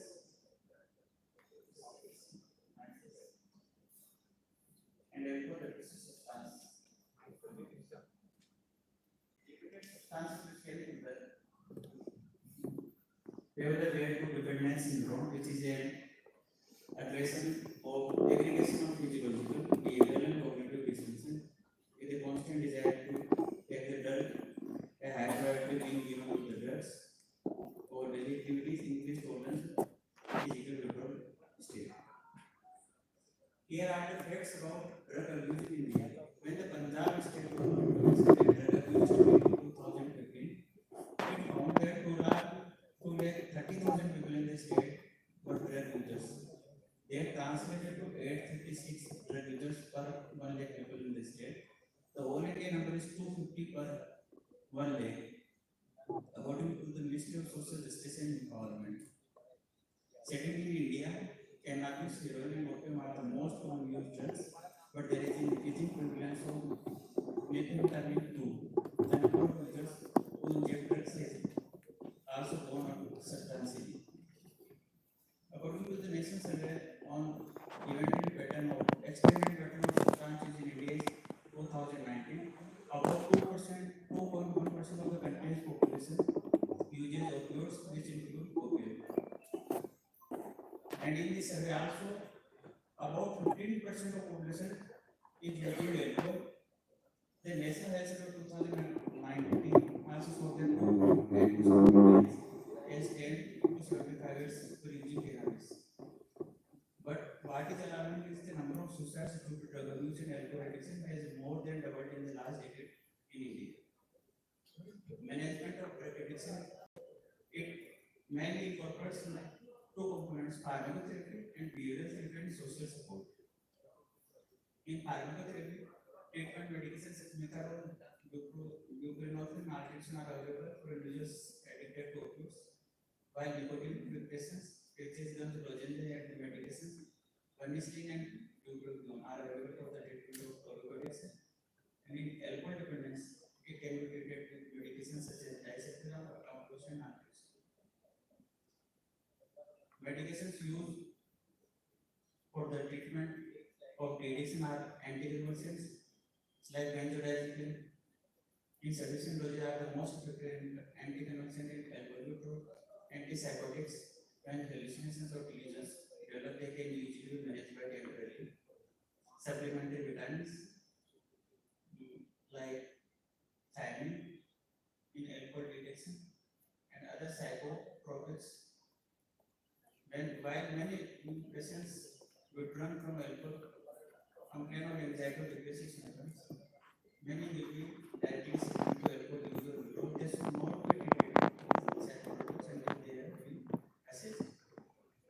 Anti-craving drugs like compression, which is in GABAergic, enhancing GABA absorption in the brain, and those must substance achieve is 666 milligram per day. Notes: discontinuing patients return to regular drinking or relapse more than once while on the drug. There is no role in assisting with controlled drinking. There is no hours reaction alcohol status and has no addictive potency. Diazepam, its action is universal inhibition of acetyl dehydrogenase, and those prescribed must abstinence achieved starting with E5 day loading dose of 800 milligram, then maintenance dose 200 milligram daily, 400 milligram or alternately. Patients with consult as to the nature and purpose of the drug and the likely side effects if they drink, it is no longer recommended to give an alcohol challenge to the patient who is started on diazepam. Naltrexone action antagonists the effect of endogenous endorphins and doses once a 50 milligram OD and does not have an aversive or dependence production. Newer drugs are dopamine, valproate, from natenafine, baclofen, and immobility. Psychological treatment are motivation and enhancement therapy, behavioral therapies, cognitive therapies, and cognitive therapies, and prevention with adolescents like social resistance, skill normative education, and confidence building. Barriers are a complicated system to care to treat the substance use disorders, lack of interagency, coordination, and communication, limited resources and personnel, lack of mental health services, insufficient capacity of hospitals, transportation barriers, motivation for changes, and stigma and confidentiality concerns.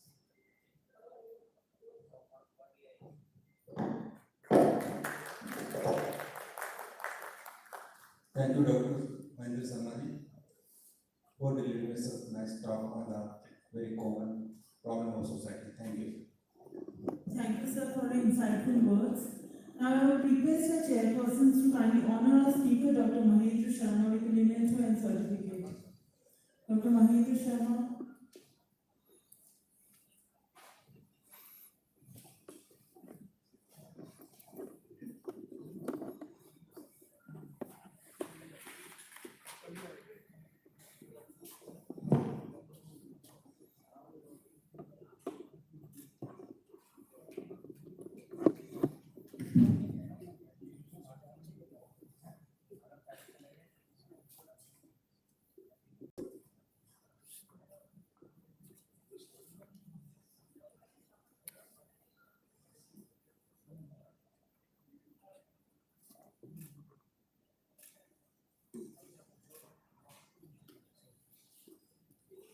Now I would like to call upon the stage Dr. Sanjay Sharma to kindly come upon the stage and honor our chairpersons, Dr. S.R. Bunkar, Dr. Raghav Shah, and Dr. Tushar Jagawat with the memento and certificate.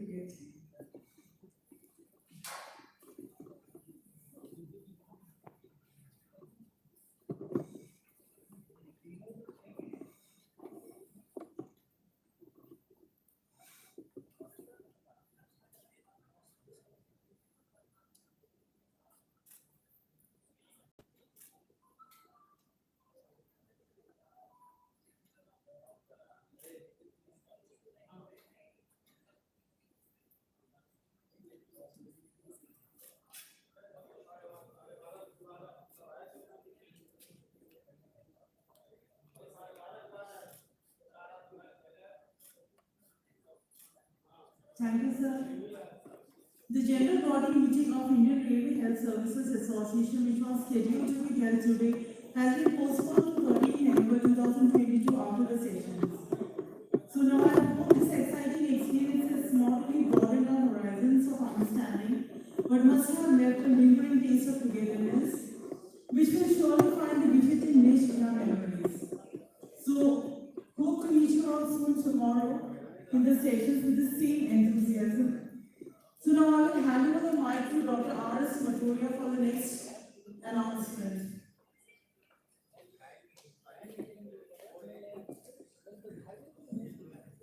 Lot of thanks, respected all. You all are already invited for cultural evening and banquet at sharp 7:30 p.m. in the front of this auditorium in Dawn. So please, all you are invited. Thank you.